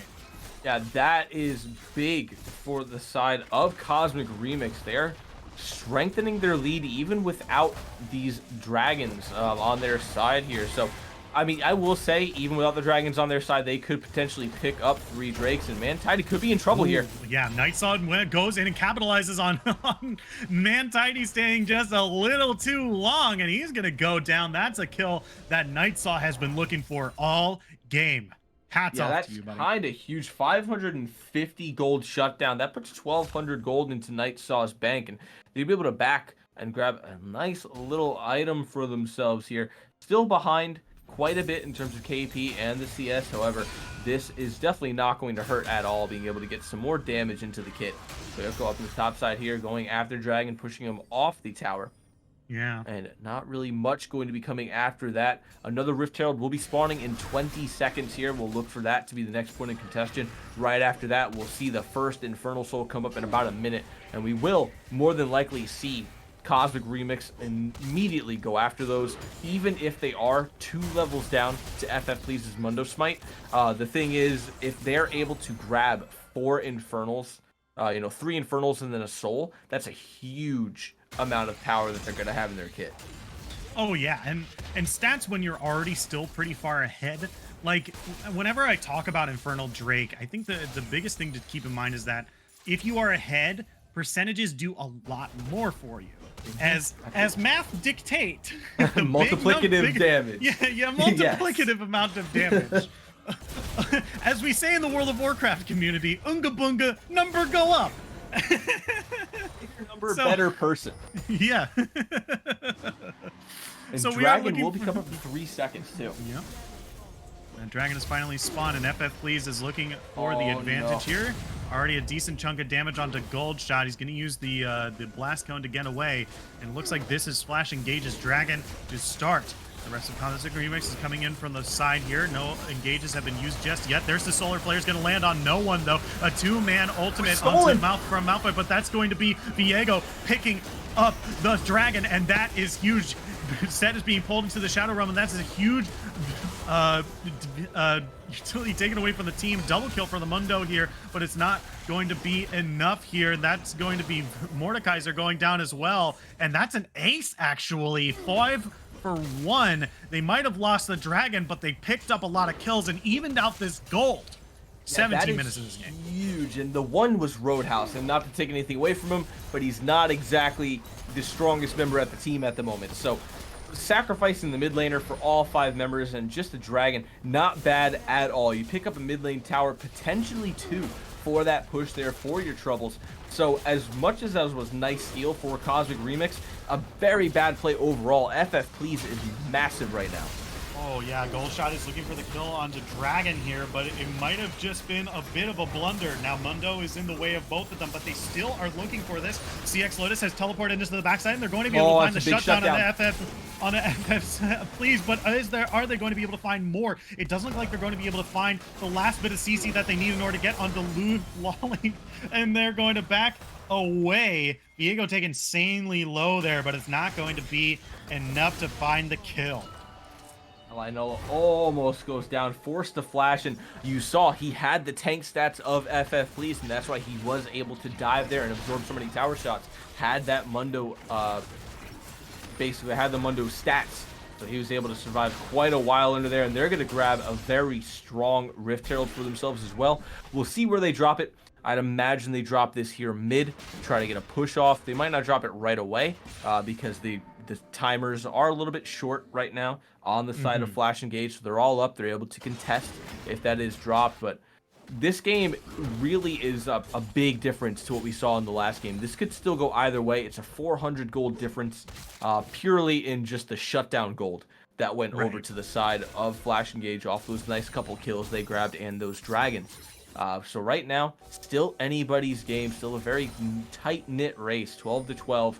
The main difference is obviously the 1 tower ahead that Flash Engage are, and the 1 Drake ahead as well. Yeah, and this is I definitely agree with you that this is starting to look like a different team, and you know how much of that is chalked up to the subs that they pulled in for game 2 and the lane swap that they put Night Saw into the AD carry position instead of Resilience there. So you know it's definitely interesting to see. I'm definitely looking forward to see if they're bringing this into a game 3, but you know we'll see how this game continues. Once again, Viego is still proving to be a pretty good pick here so far. You know, they did have that ace, which means, you know, they're back in this game and they're no longer have a huge lead, but this is definitely something, you know, to keep your eyes on. For sure. And right now, both teams kind of a weird scuffed 1-3-1 setup right now. Stun in the bot lane here, Roadhouse. Yeah, CX Lotus doing a huge chunk of damage here. He's just kind of ignoring all the armor that that Roadhouse has here. Ooh, a TP coming in from the blue side here, looking for maybe a collapse onto XFleas or Dragon here, and they're getting the root onto Mundo, and this might be a huge pick if they're able to focus him down. The Solar Flare is going to be able to find a stun onto Karma, and the damage from Mundo is going to be immediately healed back up as he walks away, hitting that ultimate and just running in the opposite direction. No kills were picked up after all of that. I'm surprised Koyoko did not go ahead and ult Mundo there. I guess he wasn't strong enough all, but he gets caught out. Yeah, that's going to be the suplex throwing him into the enemy team. Kyoko pulling him into the Shadow Realm, maybe able to find a 1v1, but he comes out with the shield. He's going to be able to survive just a little bit longer, and it looks like Nightsaw is going to try to get him off in the corner. He's going to be able to find it out. Blue Dragon, who only has been taken down pretty low here. Gold Shot looking for the kill as well, and now Nightsaw is looking for more. They're not going to be able to grab it, but a 2 for 0 in favor of Flash Engage here as they start to eke out a lead for themselves in this game 21 minutes in. Yeah, Koyoko kind of dooming their own team in that getting picked there. The team trying to come up and save him, unfortunately, just gets 2 of them killed, and they give over Dragon pressure straight to Flash Engage. What should have been an easy kill earlier onto XFleas if they just threw down the ult. You know, XFleas messed up the flash to get over the wall. Could have been an easy pick. They continue to chase down mid lane and end up dying for it. Now 12 to 14. Dragon should be going over to Flash Engage, bar some kind of crazy steal from Mantidy with an ult. Yeah, this is just going to be a pretty easy pickup here. So once again, showing. Ooh, wait a minute here. They've already started a Baron. There's no way they take Baron here, right? There's no way. Oh no, okay. They immediately spot out the red team and immediately back off. I think that was a decent call. I think between Viego and I believe Jhin, they should have enough constant damage that they should be able to take Baron. Ooh, they might have found out Roadhouse here. He does get pulled in. The Solar Flare comes down, but he becomes unstoppable as he's forced to use the ultimate. He is rooted up, stunned, but it doesn't look like the follow-up is there. Looks like Shelly is being popped trying to get this mid turret, and he might go down. Oh, yeah, just very low, but they'll be able to finish it. Yep. They might even get a second charge off here if they're lucky enough. It is walking forward. Let's see, Shelly. Like okay. Good Shelly damage coming out from Flash Engage. Right, and then we're finally starting to see this game eke into Flash Engage's favor here.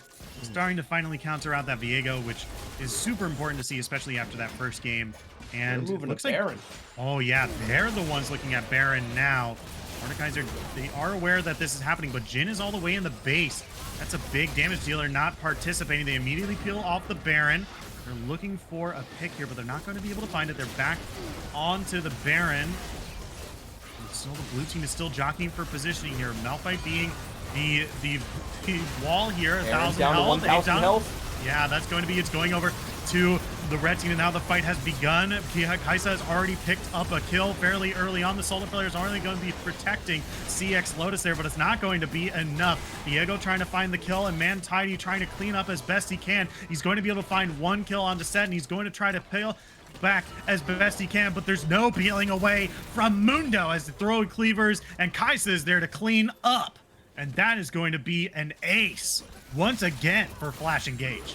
Yeah, huge play for Flash Engage. This should be just a very nice push for them. At least an inhib, maybe even a Nexus turret if they're able to move quick enough, but I don't think so. Death timers are coming up here for the side of Cosmic Remix, so they're going to go ahead and grab an inhib and back off. And this is the power of the Mundo jungle. This is what I thought they were going to pick in game 1. This is what I thought was going to get banned away by Cosmic Remix, and I can't imagine if this goes to a game 3 that Cosmic Remix lets this Mundo get through.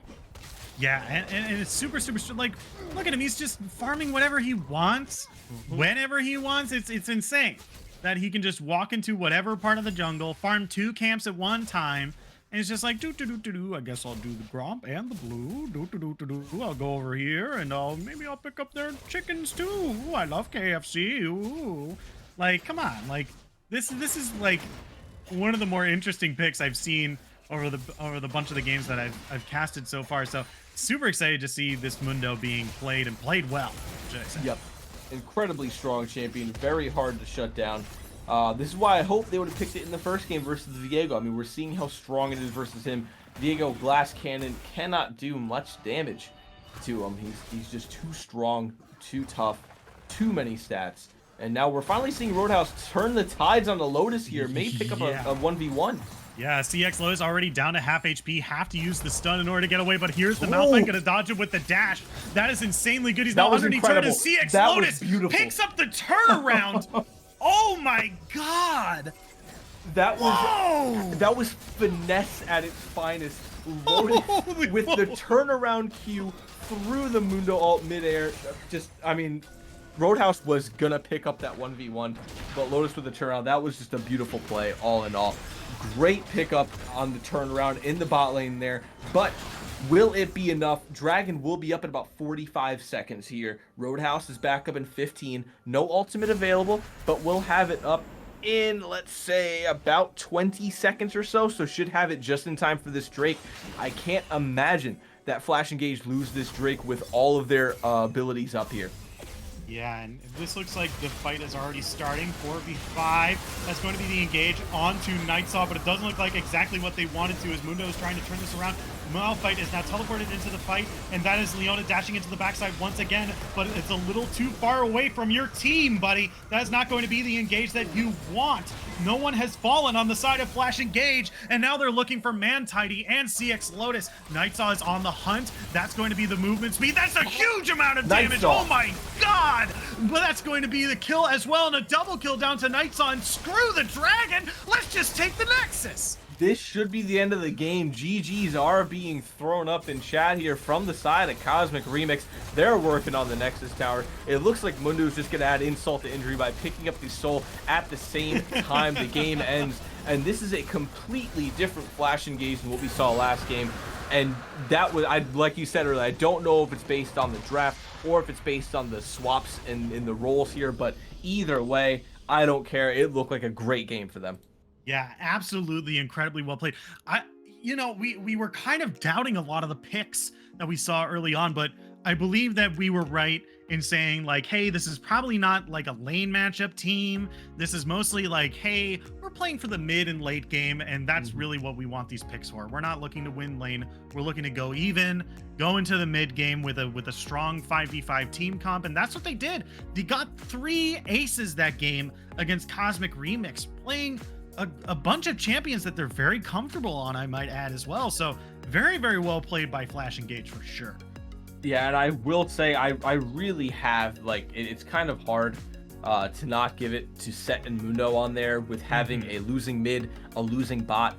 They did kind of throw the game on their backs, for lack of a better phrase. You know, I don't want to take anything away from the team as a whole, but just in general, that was very, very well played for Mundo and Set, just kind of walking through that game. Set absolutely dominating the top side against the Mordekaiser, which we did kind of predict, and then in the jungle as well, something we definitely predicted, that Mundo versus Viego winning it out very easily there.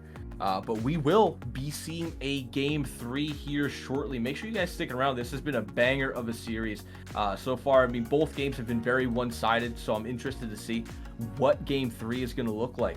But don't go anywhere. Stick around. We'll be back in just a couple short minutes.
Hello, everyone. Welcome back. Style Esports Season 6.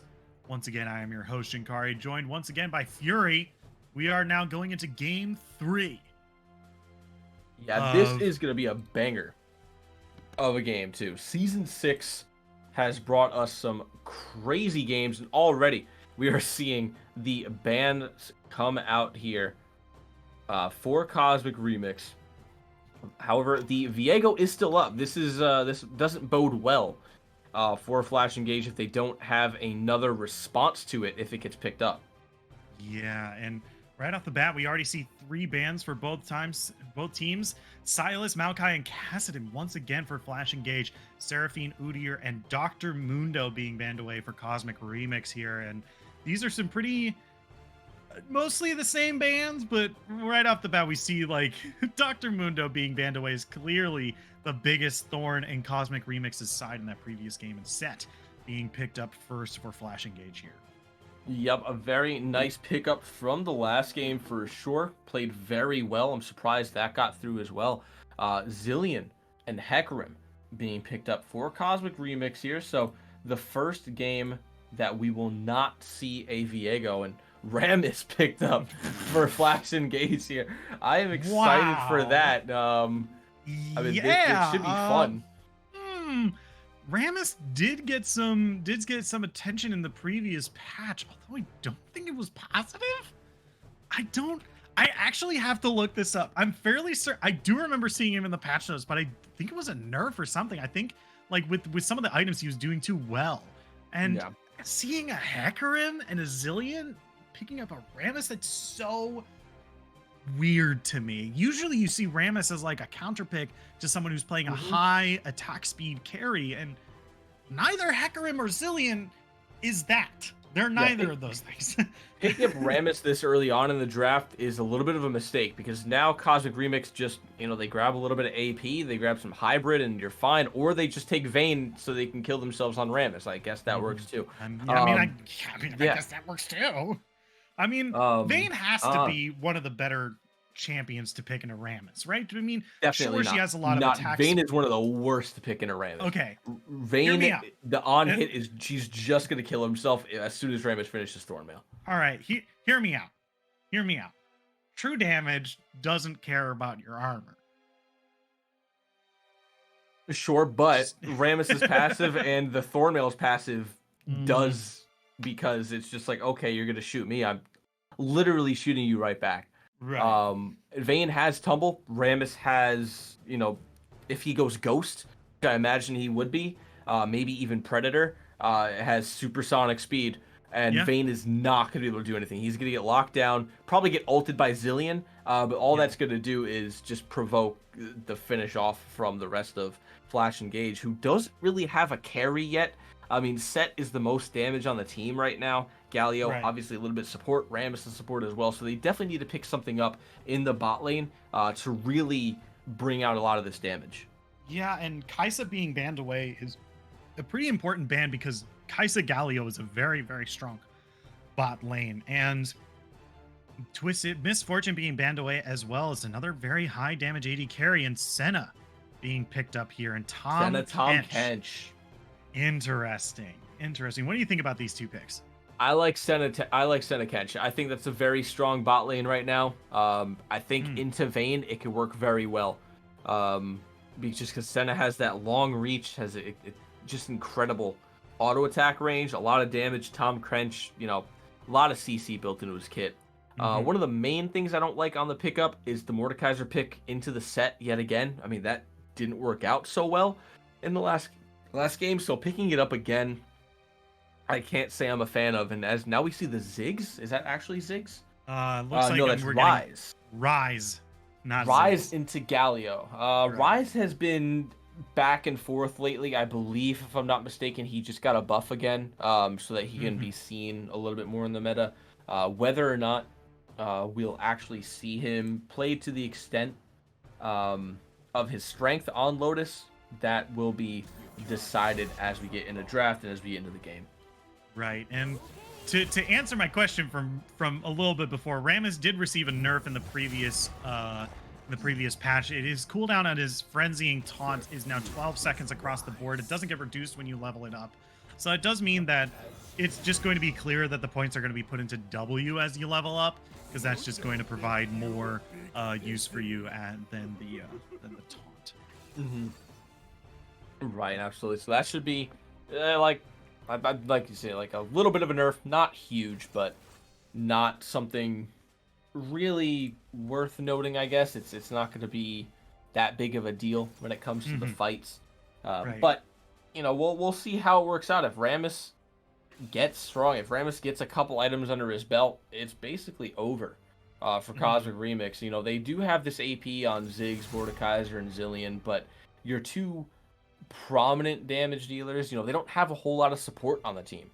Right. The two prominent damage dealers of Vayne and Hecarim are going to have some troubles into Rammus, especially if Set and Galio are around. Yeah.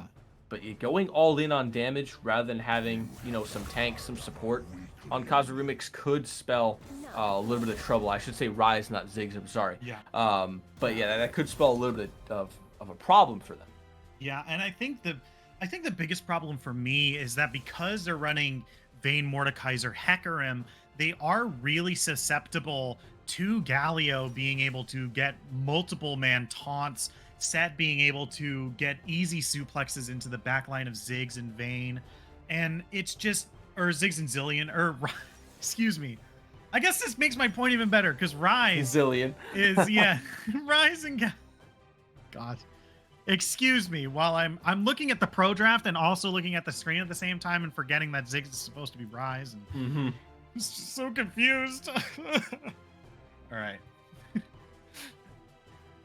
Galio being able to pick up multiple man taunts on this very short range team composition, especially now with the inclusion of Rise, and in addition to Vayne, Hecarim, and Mordekaiser, means that the follow-up damage from Senna and Set, and even Tom Kench and Rammus in some cases are going to be very, very high. Yeah, and key word is the short range. I mean, you're talking melee and basically melee range on most of these champions. So trying to do much into a Senna, into a Galio, the two major poke champions on these teams who are going to have a lot of damage later on, is going to be hard to take care of, especially when you have a Tom Kench who can just eat Senna and walk away with her if she somehow gets caught out. I don't think that Flash and Gage have much to worry about in this game. I mean, honestly, if I'm looking at just draft, we're doing the same thing we did last game. I'm looking at Flash and Gage to win this game. Interesting. And it's hard for I know we were saying like if we keep the other games out of our heads, then maybe let's look at the team compositions, but it's hard for me to keep game one out of my head for Flash and Gage. They had a team comp that was similar to this with characters with a lot of pressure across the entire map, and you know, they have Galio now, they have Senna, they have Tom Kench. In game one, they had Shen, they had Ezreal, and they had Twisted Fate. And you know, they didn't use that. They didn't utilize that global pressure as well as they could have. You know, we now see some change in the players for this particular game, and let's hope that these change of players might also bring, you know, the change in what we wanted to see in the first game. You know, lots of global pressure, getting all over the map with lots of TPs and map pressure, and being able to fight these neutral objectives as much as possible. And that's what I'm hoping for with this team composition here. And as much as I like it, I kind of want to give it over to Cosmic Remix. I mean, being able to have that multi-man teleport from Rise, as well as some fairly good protection from Zillion support, I think that this is ultimately very, very good for them as well. I think that team comp is very, very good. I don't know. I'm gonna have to hard disagree only based on, you know, what you said with the Rise, the multi-man teleport. I think if the side of Flash and Gage see it coming, all Galio has to do is stand right in the middle of it and charge the taunt. And he gets a multi-man taunt. And then, you know, if Galio is on top of somebody, ult right on top of him. Right. And then, you know, maybe sacrifice Tom Kench, or you have Set in the middle of it so that Galio can ult him and just jump up and drop straight back down. I think that Rise ult, if not used properly, will spell the doom for Cosmic Remix. And I think even compared to game one, I think Flash and Gage kind of countered themselves a little bit with the champs that they had. And this time around, we saw Dragon beat Koyoko in the top side. We have a guaranteed top lane win for them, theoretically. And another theoretical win in the bot lane with the Senatom Kench should realistically win. And Rammus does kind of counter Hecarim in most aspects. So I think Effie has a little bit more of an advantage coming in with the draft. All right, but with that, we are going to take a short break. Don't go anywhere. Game 3, Flash Engage versus Cosmic Remix. You don't want to miss it. This game has been insanely good so far. Don't go anywhere. We'll be right back at Summoner's Rift in just a little bit.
Hello, everyone. Welcome back to Summoner's Rift, Game 3 of Flash Engage versus Cosmic Remix. The line of scrimmage is being made across the Rift here, jockeying for position for maybe some early wards, and we are into this Game 3.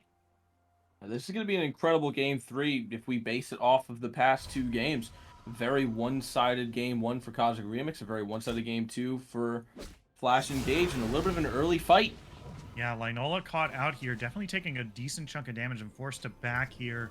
I'm not sure if it deals too much damage to his, or interrupts his early jungles too much. I feel like, Hecarim could just go over and take chickens if he absolutely needs to, but that might be what he's doing. Fine. Yeah, the back timer's on it. He's fine. He'll make it to his buff perfectly in time. Looks like Kyoko. He's calling for him to come back. It looks like it'll come up right as he's showing up to the red. So we have red starts on both sides here. FF Please obviously getting a little bit of a better start as he does have the negated damage versus the red buff, and very nice solid leash from both of his bot laners here. So easy to go down. It looks like we are seeing Mantidy and Goldshot fake the leash as they are sitting back under their tower a little bit, not wanting to give up where Linola started. Yeah, and I think it's pretty important that they do that just because of how the vision that they were given early on. They don't miss the 3 melee minions. That's pretty good. Yeah, that's a very nice. They're starting off a push here. I'm not sure you really want to do that into Nightsaw. I think pushing into Senna, Tom Kench isn't great because Senna kind of works under tower. I think she's just fine farming under there and taking all that free farm for sure. And right now we are seeing the fasting Senna so far. It looks like Matt is starting the farming here. So this is going to be similar to what we see in the LCS, where a lot of the gold is going to be going over to Tom Kench here, and Senna is just going to be using the gold item in order to scale upwards. And Tom Kench is just going to be building a lot more expensive tank build. Yeah, for sure. And it's going to be hard for him, because doesn't get a whole lot of the XP considering, the whole changes to support with how much XP per minute they're allowed to have. Meanwhile, up on the top side there, we saw a very nice trade with Dragon onto Coco there, and that was kind of the story of last game, and it really shouldn't be all that different this game as Coco unfortunately misses that cannon minion. Yeah, and back a little bit. Yeah, Kyoko is doing as good a job as he can. I mean, in that particular trade, he was in the middle of minions, so that's just a huge L right there. But I think for the most part, the two of them are playing champions that have some decent sustain. So I think they're going to be staying in lane for a very long time. Absolutely. Watch the bot lane here. We are seeing Hecarim kind of hover. A ward was just put down by Matt, but it looks like Linola kind of just hovering in the bush, potentially looking for a gank, but not quite going in on it. Yeah, it looks like he's just going to back off and pick up the Gromp here. Both scuttles have been taken, and I think the top lane one was taken second, so the bot lane might be where the third scuttle crab is taken. The reason I bring that up is because usually about where the third scuttle crab is dictates whether or not folks are going to try to sneak dragons. And if you have a scuttle on the bot side, it's not going to be very, very hard for you to sneak a dragon. Yeah, I believe it is going to be the top side, and it looks like we're seeing pings come from Linola. Yeah, here comes the gank here. He's going to try to get on the Nightsaw here, and that's a huge amount of damage. And right off the bat, now they're trying to get on to Tom Kench here. The heal is going to come out, and Nightsaw is going to get away. And here comes nice Ramsey for the side. Yeah, he's going to get the flash and the knockup both at the same time. And now First Blood is going to get picked up by Nightsaw here on the Senna onto the Hecarim. That's a very, very good start for them. Yeah, that's a huge turnaround. 4 flash engage there as they are able to come up on top from what should have been a very easy kill from Linola. Obviously, they get the flash heal, and meanwhile, top lane, forcing the flash. Kyoko. Yeah, Dragon's he's still alive. Yeah, flash was used pretty early there. But you do want to wait just a little bit to try to see if you can flash away from the punch, but you just want to get out of range as soon as possible when it comes to setting that haymaker. Absolutely. And now as we look at the top, Linola. Oh, yeah, Linola looks like he wants the kill here. The shield is not going to be enough to save Dragon up on the top lane here, and that's going to be an easy pickup.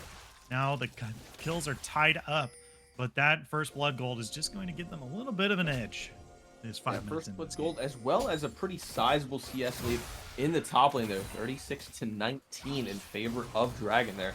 Bot lane looks like Goldshot a little bit low on mana. Needs to be careful hanging around because that could be a problem as FF Please is hovering around the bot side here. Looks like they are pinging out the Dragon. Linola pinging out the top side of FF Please, and yeah, it looks like FF Please hanging out on the bot side, just waiting for that scuttle to come up, and is able to grab it up right away. Yeah, it looks like he's just waiting to pick up, waiting for his team to grab priority here. He is positioned very well to pick up this dragon. It's just the mid. It's just he has the mid prio. He's just waiting for the bot prio, but it looks like it's taking a lot longer than usual. So he's just gonna head back up this jungle. Yeah, and I'd argue that bot lane already had that prio, and then especially with the fact that Ryze was extremely low on mana. Oh, FFlee's gonna hit the wolf, and he's gonna be able to grab the main wolf off that. So not a bad move for him to getting up there. He misses just one of the small wolves, so Linola doesn't really come out with any kind of gold sitting in FFlee's jungle. Meanwhile, top side here, Dragon going in onto Kyoko yet again. Yeah, just the two of them are just going to be fighting back and forth. I think, like you fight against Garen, you need to be able to pressure Set every now and then, because the longer he's out of combat, the more health he's going to be regenerating. So you do want to be able to pressure Set as much as possible so that he doesn't get that regeneration. And but Set is just going to be like, hey, you want to fight? Cool, let's do that. Yeah, let's fight. Let's fight right now. It's totally in your favor, dude. Come on, let's go. Yeah, and the problem with that is Kyoko knows that he needs to constantly fight Dragon, but at the same time, he knows that Dragon kind of comes out on top of these fights. He's got to respect the damage of this Set, as they are going back and forth, and he's landing quite a bit, but Dragon is staying very healthy in these fights, is also a level ahead, as well as that 13 CS. It's just funny to me that both of them have built bramble vests here, and Yeah. coming back to lane, it's just like, yeah, hit me. I dare you. It really is just a strange buy for both of them. Makes sense, though. I like the fact that Dragon starts the bramble vest, especially because of the fact that he will be running into Vayne pretty often later on in the game, and you know, the more bramble vests you have on your team, the harder it is for Vayne to really do anything. So I'd be surprised if Roadhouse also didn't just build one later on. And what I want to draw a little bit more attention to is the mid lane here. Ryze doing a lot better than we thought he would against the Galio. I mean, if you told me short range AP champion versus Galio, I'd be like, Galio. Galio wins that every day of the week, and probably just wins it pretty handily too. But you know, we see Roadhouse just playing a little bit more passive, not like putting a whole lot of pressure onto CX Lotus here, and Lotus taking every opportunity he can to throw out some spells onto Galio, even though he has that MR shield. Yeah, that is kind of what you have to do as well.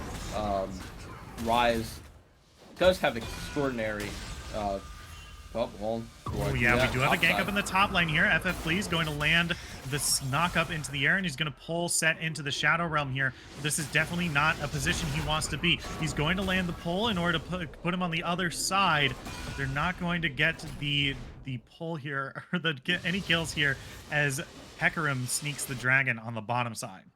A nice drag start. You don't mind giving that up if you were flash engaged, though. It's just an air drake, not a whole lot of stats on that.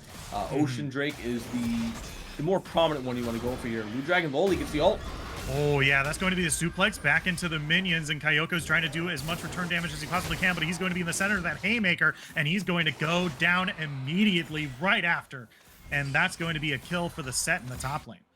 And very unfortunately for Kyoko there, they actually used that pull. It actually lined Dragon up for that ultimate by pulling him behind him.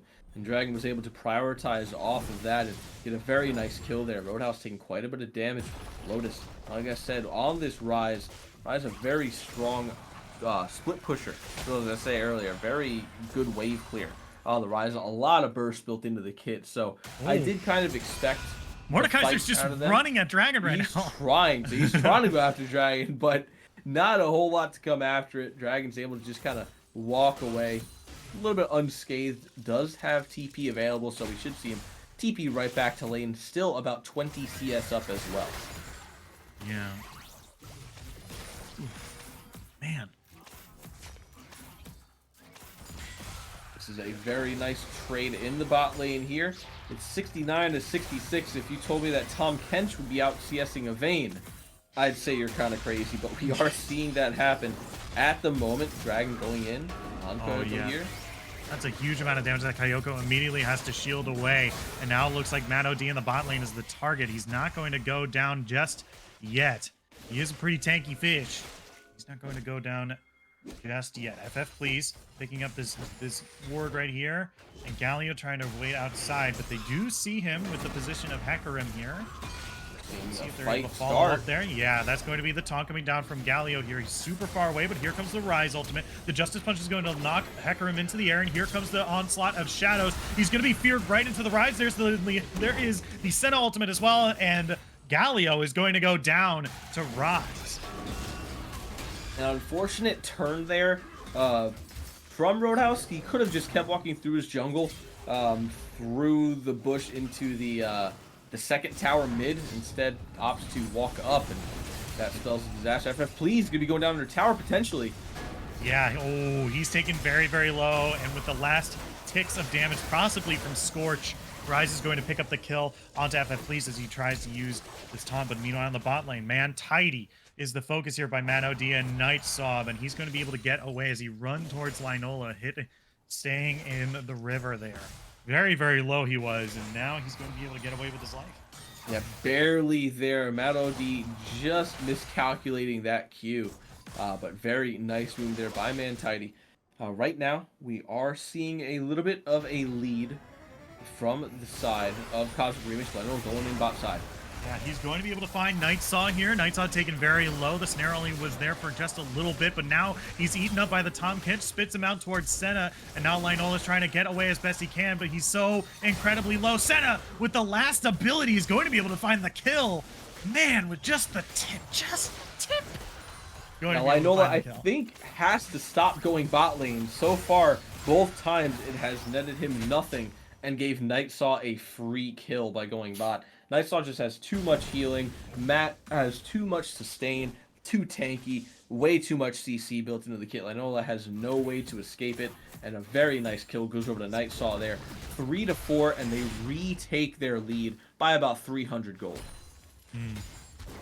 Yeah, this is definitely starting to look a little bit more bleak for Cosmic Remix here as gold starts to become, I was going to say a lot more in their favor, in Flash Engage's favor, but then I realized that it's only a 200 gold lead. Yeah, it's not big at all. It's a very close game, although now it's even closer. Dead even. Oh, nice taunt in the mid lane. Yeah, that's a great taunt. Double taunt, if I might say so myself. But an even better stun from Zillion there, the hero, the old man with the clock. Here comes Linola in from the side here. Rammus is trying to use the Powerball in order to get away, and it looks like it's going to be enough, or will it? Here comes the Rise teleport. Are they going to be able to get in? They're not. And with that just little bit of movement speed, FF Please is able to get away. Yeah, and they are set around this dragon. However, Lotus incredibly low. This could be a bad play for them if Flash Engage are able to find their footing. Yeah. FF Please. Yeah, Dragon does not have teleport, and Roadhouse is pretty far away. He's backing right now. It looks like they're just seeding this Dragon over to Cosmic Remix here, and it looks like it's going to be an Infernal Soul. Yeah, another Infernal Soul this game, and looks like Flash Engage might also be picking up first turret this game as well. Yeah, they are for sure. A free turret for Dragon up in the top side, playing that well, was heading towards the mid to help out his team. Saw that there wasn't really much happening. His team had already disengaged. Ended up going back up top for some nice gold for themselves. Trades the first tower gold for the Dragon and puts his team ahead about 800 gold because of it. Yeah, and it looks like, ooh, we might have a gank in the bot lane here. Linola coming in from the side. That's going to be the ultimate. Man Tidy is on the hunt, and it looks like he's looking for Matt OTD, but here comes the heroic entrance. Now they're outside of it, but it's not going to be enough. Man Tidy hit him with the Zillion ultimate. He's going to be resurrecting a Roadhouse underneath the turret for a little bit too long. Linola, here comes the speed up. He's looking for Matt OTD, but is going to settle for FF Please. Here comes Man Tidy, and that's what we were talking about, taking a little bit too much damage from the return of Rammus here, but it's just going to back away. They're going to pick up 3 kills in the bot lane here. That is a huge lead for Cosmic Remix here. Yeah, I gotta say, that was very poorly played by Flash Engage, going under tower realistically for no Linola reason looking at for all. more. They Yeah, deal Nightsaw. a huge amount of damage to Nightsaw, but they're not going to be able to stay underneath turret for too long. Just force him to back away, and that's still going to be a 3-for-0. Yeah, that's really what Flash Engage should have done. They should have used the ult into the bot lane, just kind of forced off Cosmic Remix and then backed off and let them come to them. They were already low. If Cosmic Remix came out from underneath their turret, they would have lost the fight. But They are smart. They fight under turret. They get a lot of CC under turret, and they easily turn around a fight, which was going very poorly for them. And Cosmic Remix coming out on top of it, 3-7 now in terms of kills. They're 2 Drakes up and 1k gold as well. Dragons fighting up the top side against Kayoko right now, but so far not a whole lot going down in the top lane. Yeah, and it finally seems that Kayoko finally has a lead over Dragon here, and it's what he's been waiting for this entire top game, but it's 16 minutes into this game. The turret's already down. Ooh, oh, no. Linola coming in from the side here, gonna force the flash from Dragon. Please is waiting on the side here for a counter gank. No one is following up just yet. There's Kayoko getting in the damage onto Dragon. And now here comes Please in from the side. He pulls Blue Dragon into the Shadow Realm, but it's not going to be enough. Tidy out on the bot lane looking for a kill onto either, but they keep getting a little too slippery. Please now the target for Kayoko here. Gonna pull him close, gonna land the mace, but it's still not going to be enough damage. This Rammus is just too tanky. Here comes Linola though. Yeah, Linola coming in from the backside, going to look for the kill on to Blue Dragon, but he's going to use the Onslaught of Shadows and going to just find Please in the bush after trying to trample the Set. They're not going to be able to find the kill, but they are going to pick up the kill onto Set. Man, if they had accidentally gotten the kill onto Please, I would have died. I would have just turned off. I would have left the Discord call. I would have quit League of Legends forever. Yeah, this has not gone too well for Flash Engage. What started off as a great game for them is quickly turning into a disaster off of realistically what was just one bad play, and is now kind of just escalating from there. A turret goes down for the favor of Cosmic Remix up on the top side now. They're extending their lead to almost 3k, about 2.5 at this point. A little bit of poke down to the bot lane, a nice root. Oh yeah, that's a root, and a slow is going to force Tidy to back away, and that looks like it's just going to be a flash spent for a little bit of a scuffle in the bottom. Yeah, Tidy using that cleanse a little bit too early there. I'll use it before the root had actually gone off by Nightsaw, so still got hit by the root, still got hit by the slow. A nice trade for Nightsaw and Matt there, but not a whole lot to come out of it. They did at least get the summoner spells from Tidy, but nothing too much after that. A little less than 2k gold now separates these two teams in favor of Cosmic Remix, and this is kind of what we saw from them in game one. They're starting to pull out a little bit of a lead, and maybe they might get the win off of this as well. Mythic items now coming out across the board. Sunfire Aegis for Set, the Hextech Rocket Belt for Galio, the Kraken Slayer for Senna, and the Locket of the Iron Solari for Tom Kench. Well, on the red side, we do have Rift Maker for Mordekaiser, the Divine Sunderer for Hecarim, the Leandri's Anguish for Rise, and the Moonstone Renewer for the Zillion. And I will say, those two Bramble Bests are going to come in handy for sure in the next upcoming fights. I mean, you're talking a lot of damage from these ADs that are going to be going back onto themselves, especially the fact that they're not that strong. So they will be killing themselves pretty quickly here, although Rise, the main source of damage with that AP, as is Zillion, are going to be big problems in the upcoming fights because there's nothing really on the team to negate anything in terms of AP damage just yet. Mostly armor. Yeah, looks like here comes the fight as well. Please is already in the middle, but he's already taken a huge chunk of damage. That Galio ultimate is not enough to save him as he goes down to Rise. And now so much damage is coming out from the Senna. That's absolutely insane. They're going to be forced to use the Rise ultimate to back away, and they might have to seed this Dragon as well. Nightsaw is just doing so much damage. He flashes forward trying to find the kill on the Lotus, but it's not going to be enough. Maybe he can find the kill on the Gold Shot, but he's stunned away. Meanwhile, on the top lane, Kayoko is looking for the kill on the Dragon, but he's going to be suplexed underneath the turret. He's now slowed as well. He's going to pull him into the Shadow Realm. Maybe he can deal enough damage to survive, but it's not going to be enough. Dragon is going to pick up the kill onto Kayoko. Meanwhile, CX Lotus trying to get back in and try to maybe save this blue buff, but it was a little too much of an overstep. Senna is going to find another kill in this team fight, and what was started as a pretty safe Dragon fight turned into a 4-for-0 across the map in favor of Flash Engage. Yeah, I believe it was a 4-for-1, if I'm not mistaken. I believe Rammus went down at the beginning of that correct.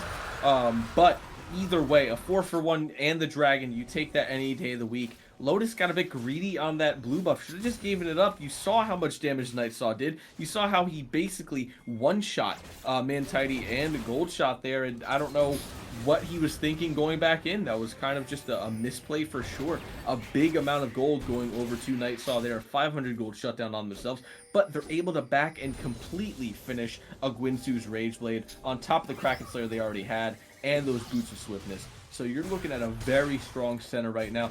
She's sitting at 95 stacks of the Absolution as well at 21 minutes. Yeah, that's an insane amount of damage that Senna has packed into her kit, and you followed it up with a bunch of damage items. Ooh. I know, looking for an engage on the back line here, but he found a dragon anyway. But it looks like that's going to scare Flash Engage off of this mid lane turret just a little bit longer. Come on, just walk up and blow on it. Come on, just do it. Do it for me. They're going to drop the Rift Herald. Over the wall, though. I don't know that it's going to be able to get the charge off. Come on, Shelly. Come on, nope, Shelly. It still gets yeah, the charge. let's go, Shelly. Okay. Bot lane, Lotus versus... Yeah, that's going to be Roadhouse versus Lotus in the bot lane. That's a huge amount of damage. Jesus. Oh, yeah. Lotus is going to be forced to run away there. Mammoth looks like he's coming down for a little bit of support. Going to pick up the Krugs as well. Just going to back away. Yeah, mid lane right now, still kind of a Nayram going on. This is what I was talking about earlier on, where when you do this sort of posturing, you're almost just begging for a fight to open up. But it looks like they are going to back off just a little bit.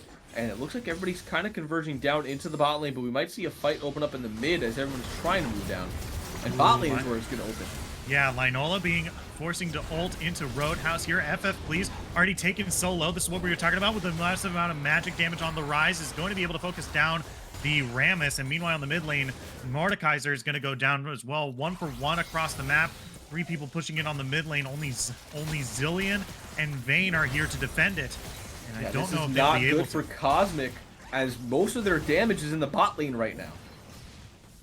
Yeah, CX Lotus is sitting on teleport, but maybe just sitting there for a little bit too long. Oh, here comes the Galio burst damage. That's a huge amount, and with Aftershock is going to be able to claim the kill there. This might be the go button for Flash Engage to go in onto Mantidy, and they're going to be able to find the kill as well. Gold Shot, run away, not close enough to land that ultimate. And now here comes Matt OD on the inner turret here, going a little pretty far forward. I don't know if that was 100% necessary, but you know what? You did it. You got it. And you know what? I don't know what you were looking for, but you know what? I'm casting and you're playing the game, so I don't know. Yeah, definitely not 100% necessary. I guess just trying to put a little bit of fear into Cosmic here. They are dead even in terms of kills. 1k gold lead right now over to the side of Flash Engage. Cosmic Remix gonna have to try to contest this Baron, but it is going down very, TP very from Rise as well. Yep, yeah. TP from Rise off on the backside. Galio interjecting. Yeah, he's going to get the taunt here that's going to keep them off the Baron. And now here comes the go button from Flash Engage. Matt OD, though, is taken very low. It's now a 4v5, and it looks like they're just going to run for the hills. Yeah, it looks like they might still be posturing, though. They're still hanging around. Oh, man, I know they found one. Here comes the Onslaught of Shadows right onto Nightsaw, and that is huge. That's a huge pickup. And now Matt Tidy is on the hunt. He's looking for the Lou Dragon Lolly. He's not going to be able to find it. That's a different anime you're looking for, buddy. That's not it here. They're going to use the Zillion ultimate in order to resurrect Linola, and Set is going to suplex Mordekaiser underneath the turret, and the turret is going to be able to find the kill, picking it up for Set here, but he moved just a little too far forward, and Linola is going to pick up the kill in response. And then back in response to that, Roadhouse is going to pick up the kill on the CX Lotus. I don't really know who came out on top there. I want to give it to Cosmic Remix, as they do have the posturing here, more so. Oh, wow, my FF, please. God. You got to be careful there, buddy. You don't have a team around you right now. But very nicely played by Cosmic Remix. You know, get a lot of these members with Baron off, and this is why it's so important that when you have Baron, or when you pick up any objective, that you leave as a team and you don't split up like Flash Engage did. By splitting up, most going mid, you know, some staying in the jungle area, Nightsaw was able to get picked off extremely quickly by Linola with absolutely no just kind of fight back at all. And it's unfortunate to see that they were able to pick it up just off a little bit of a misplay there. But a TP coming in from Set. They're Yeah, charging for it as well as Roadhouse. Yep, and here comes FF Please on the side here. They're really looking for this fight. They really, really want this dragon. 4 Infernals could smell the game for you. Ooh, that's immediately going to be a Justice Punch in. Roadhouse is going to get 2 taunts, and Zillion Ultimate is going to be thrown onto Rise, but it might be a wasted ultimate. He's not going to die, and he's not going to get reborn. And now Cosmic Remix just kind of has to re-posture here if they want to try to contest this dragon, but it looks like they're just backing off. Yeah, there's no way to do that. Zillion ult is down. No CXFlow to Salt to get back into the Dragon Pit there, as that was used earlier.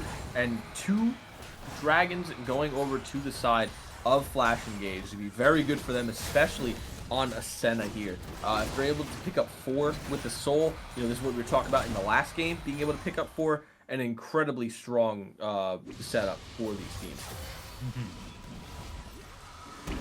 We are seeing a quick back here come out. We're looking at the gold. Not a whole lot of gold in anybody's pockets right now, but they do need it back to at least get a little bit healthy. Finish off a couple of sub items here, as Tom Kench does have that locket as well as the Spirit Visage start.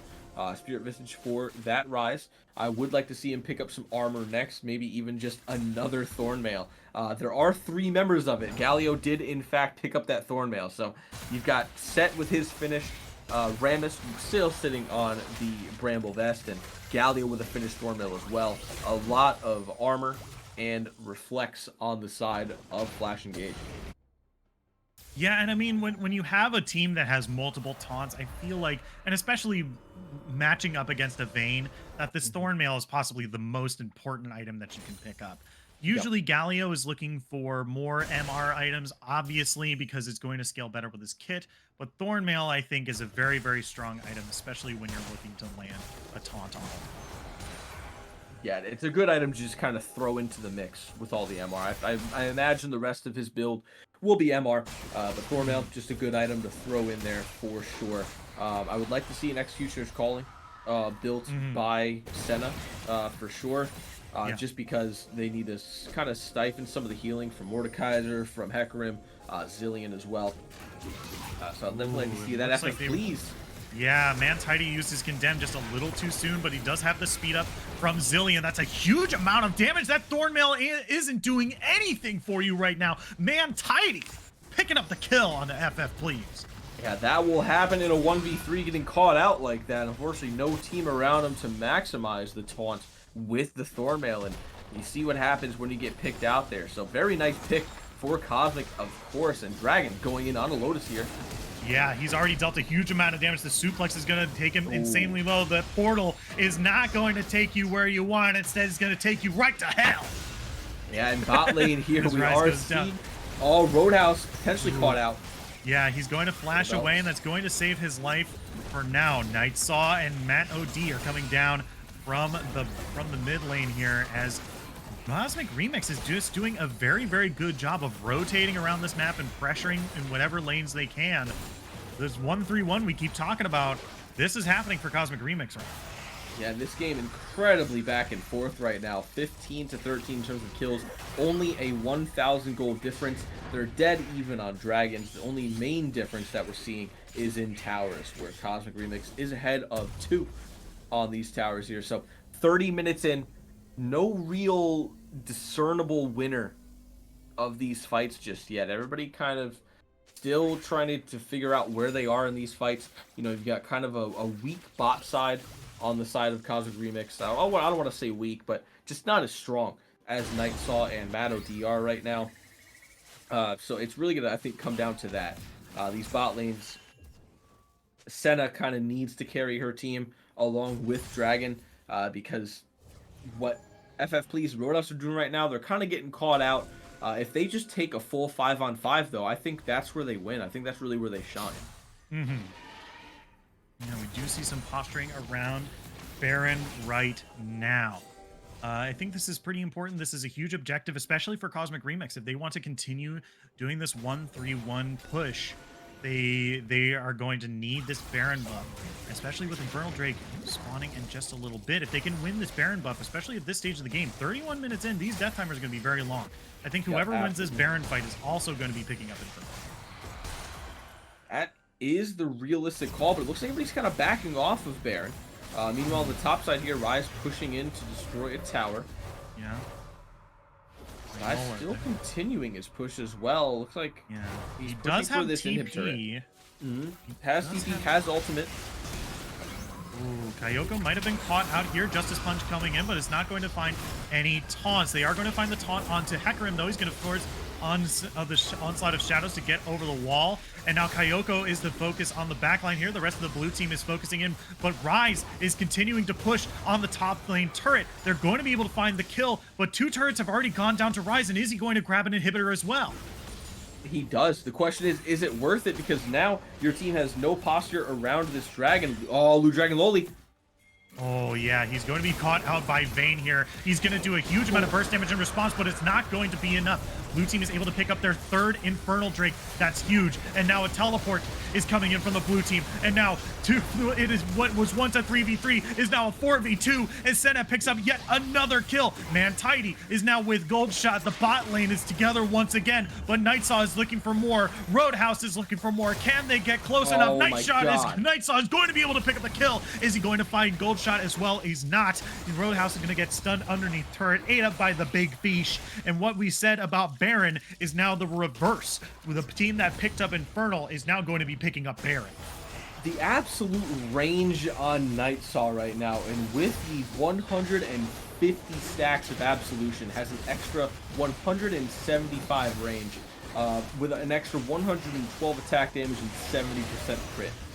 This is an extremely strong Senna right now. I mean, she is one-shotting half the team of Cosmic Remix. This is what we talked about, with them having mainly carries on their team, with anyone on the side of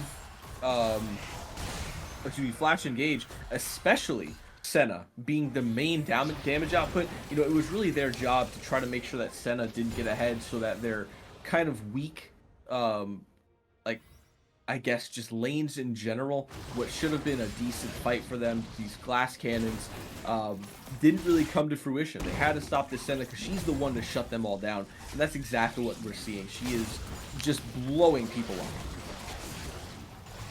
Blowing people up is indeed what's happening. The amount of range and the amount of movement speed she has is absolutely insane. Being able to find some of these kills when they don't even look like they're going to happen is exactly what is keeping them in this game at this point. I mean, the gold has never really been in anyone's favor for too long, or even too much of a difference.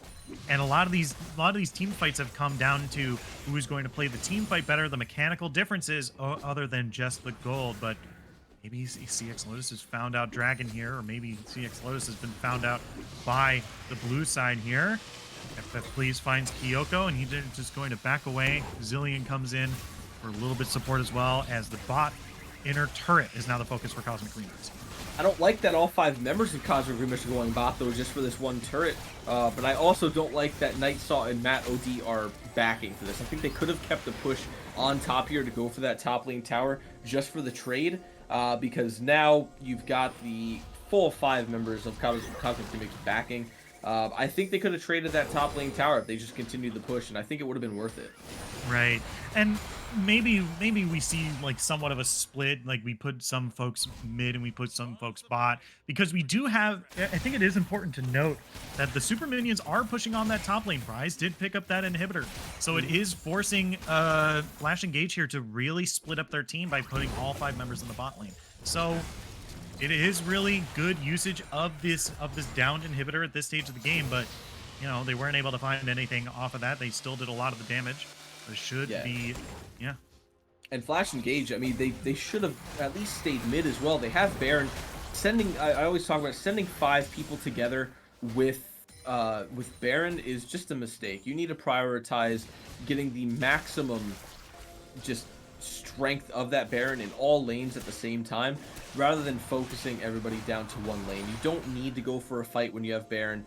Baron is just something to set up with positioning. You need to pull members of Cosmic Remix away from having 5 people set up by setting up on the other lanes. Yeah, We're seeing a nice Linola might engage. have found out Senna here. That's a huge ultimate onto her, and she's going to be able to run immediately away as Tom Kench is able to protect her, and Galio is there as well. And now the team fight is being turned on its head. Linola is able to find the kill, and the back to front is now happening as the rest of the team is now cleaned up. This could be the end of the game. Remix 3-0, and yeah, you're right, this could be the end of the game. A top lane inhibitor is exposed, which means they can push into this into the base here, and this might be the end of the game. Inola spending a little bit too much time under turret, and now they need to be super focused about how they deal with this new push. Yeah, definitely. They're just now getting their minions, so maybe not the full end of the game. We have 20 seconds, though. It really depends on how they play this out. There's still a very nice wave clear here for Roadhouse. Working on one turret. Yeah, focusing. The little dragon is forced underneath this turret and trying to deal as much damage as they can to prolong this game. The death timers are almost back up, but is it going to be enough? Nightsaw is back up, but the turret, the Nexus, is down. GG to Cosmic Remix. Cosmic Remix right there at the end, that was literally just taking advantage of the poor macro from the side of Flash Engage. They were caught way too far forward with nobody else around. Nightsaw, as an ADC, you know, you don't want to be caught that far ahead without the rest of your team around. Drake was just coming up as well, but GG's for sure over to the side of Cosmic Remix. They looked very, very clean in game 1. And towards the end of game 3, they came back with a very, very nice comeback there. Yeah, and it was a pretty even game for an extended period of time as well. And there were even times where you're like, oh yeah, Flash Engage has got this. Like, their Senna has scaled up, their front line is so tanky. They've been able to take these team fights. They have 3 Infernal Drakes under their belt. They have a Baron buff. Like, there were so many things in their favor. But then, you know, we saw a lot of very good macro calls from Cosmic Remix. They were able to find that very, very good pick onto Nights on that final team fight. And if it wasn't for if Rise had not teleported into that back line there and was able to follow Linola into that backside, they probably wouldn't have been able to get that kill because Galio was on top of the defense for Senna. Matt OD was on top of the defense for Senna. Every single member of Flash Engage was on top of that pick that was going to be for Cosmic Remix at the beginning of that fight. Like I said, it was being turned on its head. But the second that Rise was there to back up Hecarim, the backline there, were they able to pick up the fight? They were able to pincer the rest of the team who were already pretty low thanks to Vayne's damage and Mordekaiser's damage. Like, it was just, the dominoes fell in place for Cosmic Remix in that last team fight, and they were able to take it back.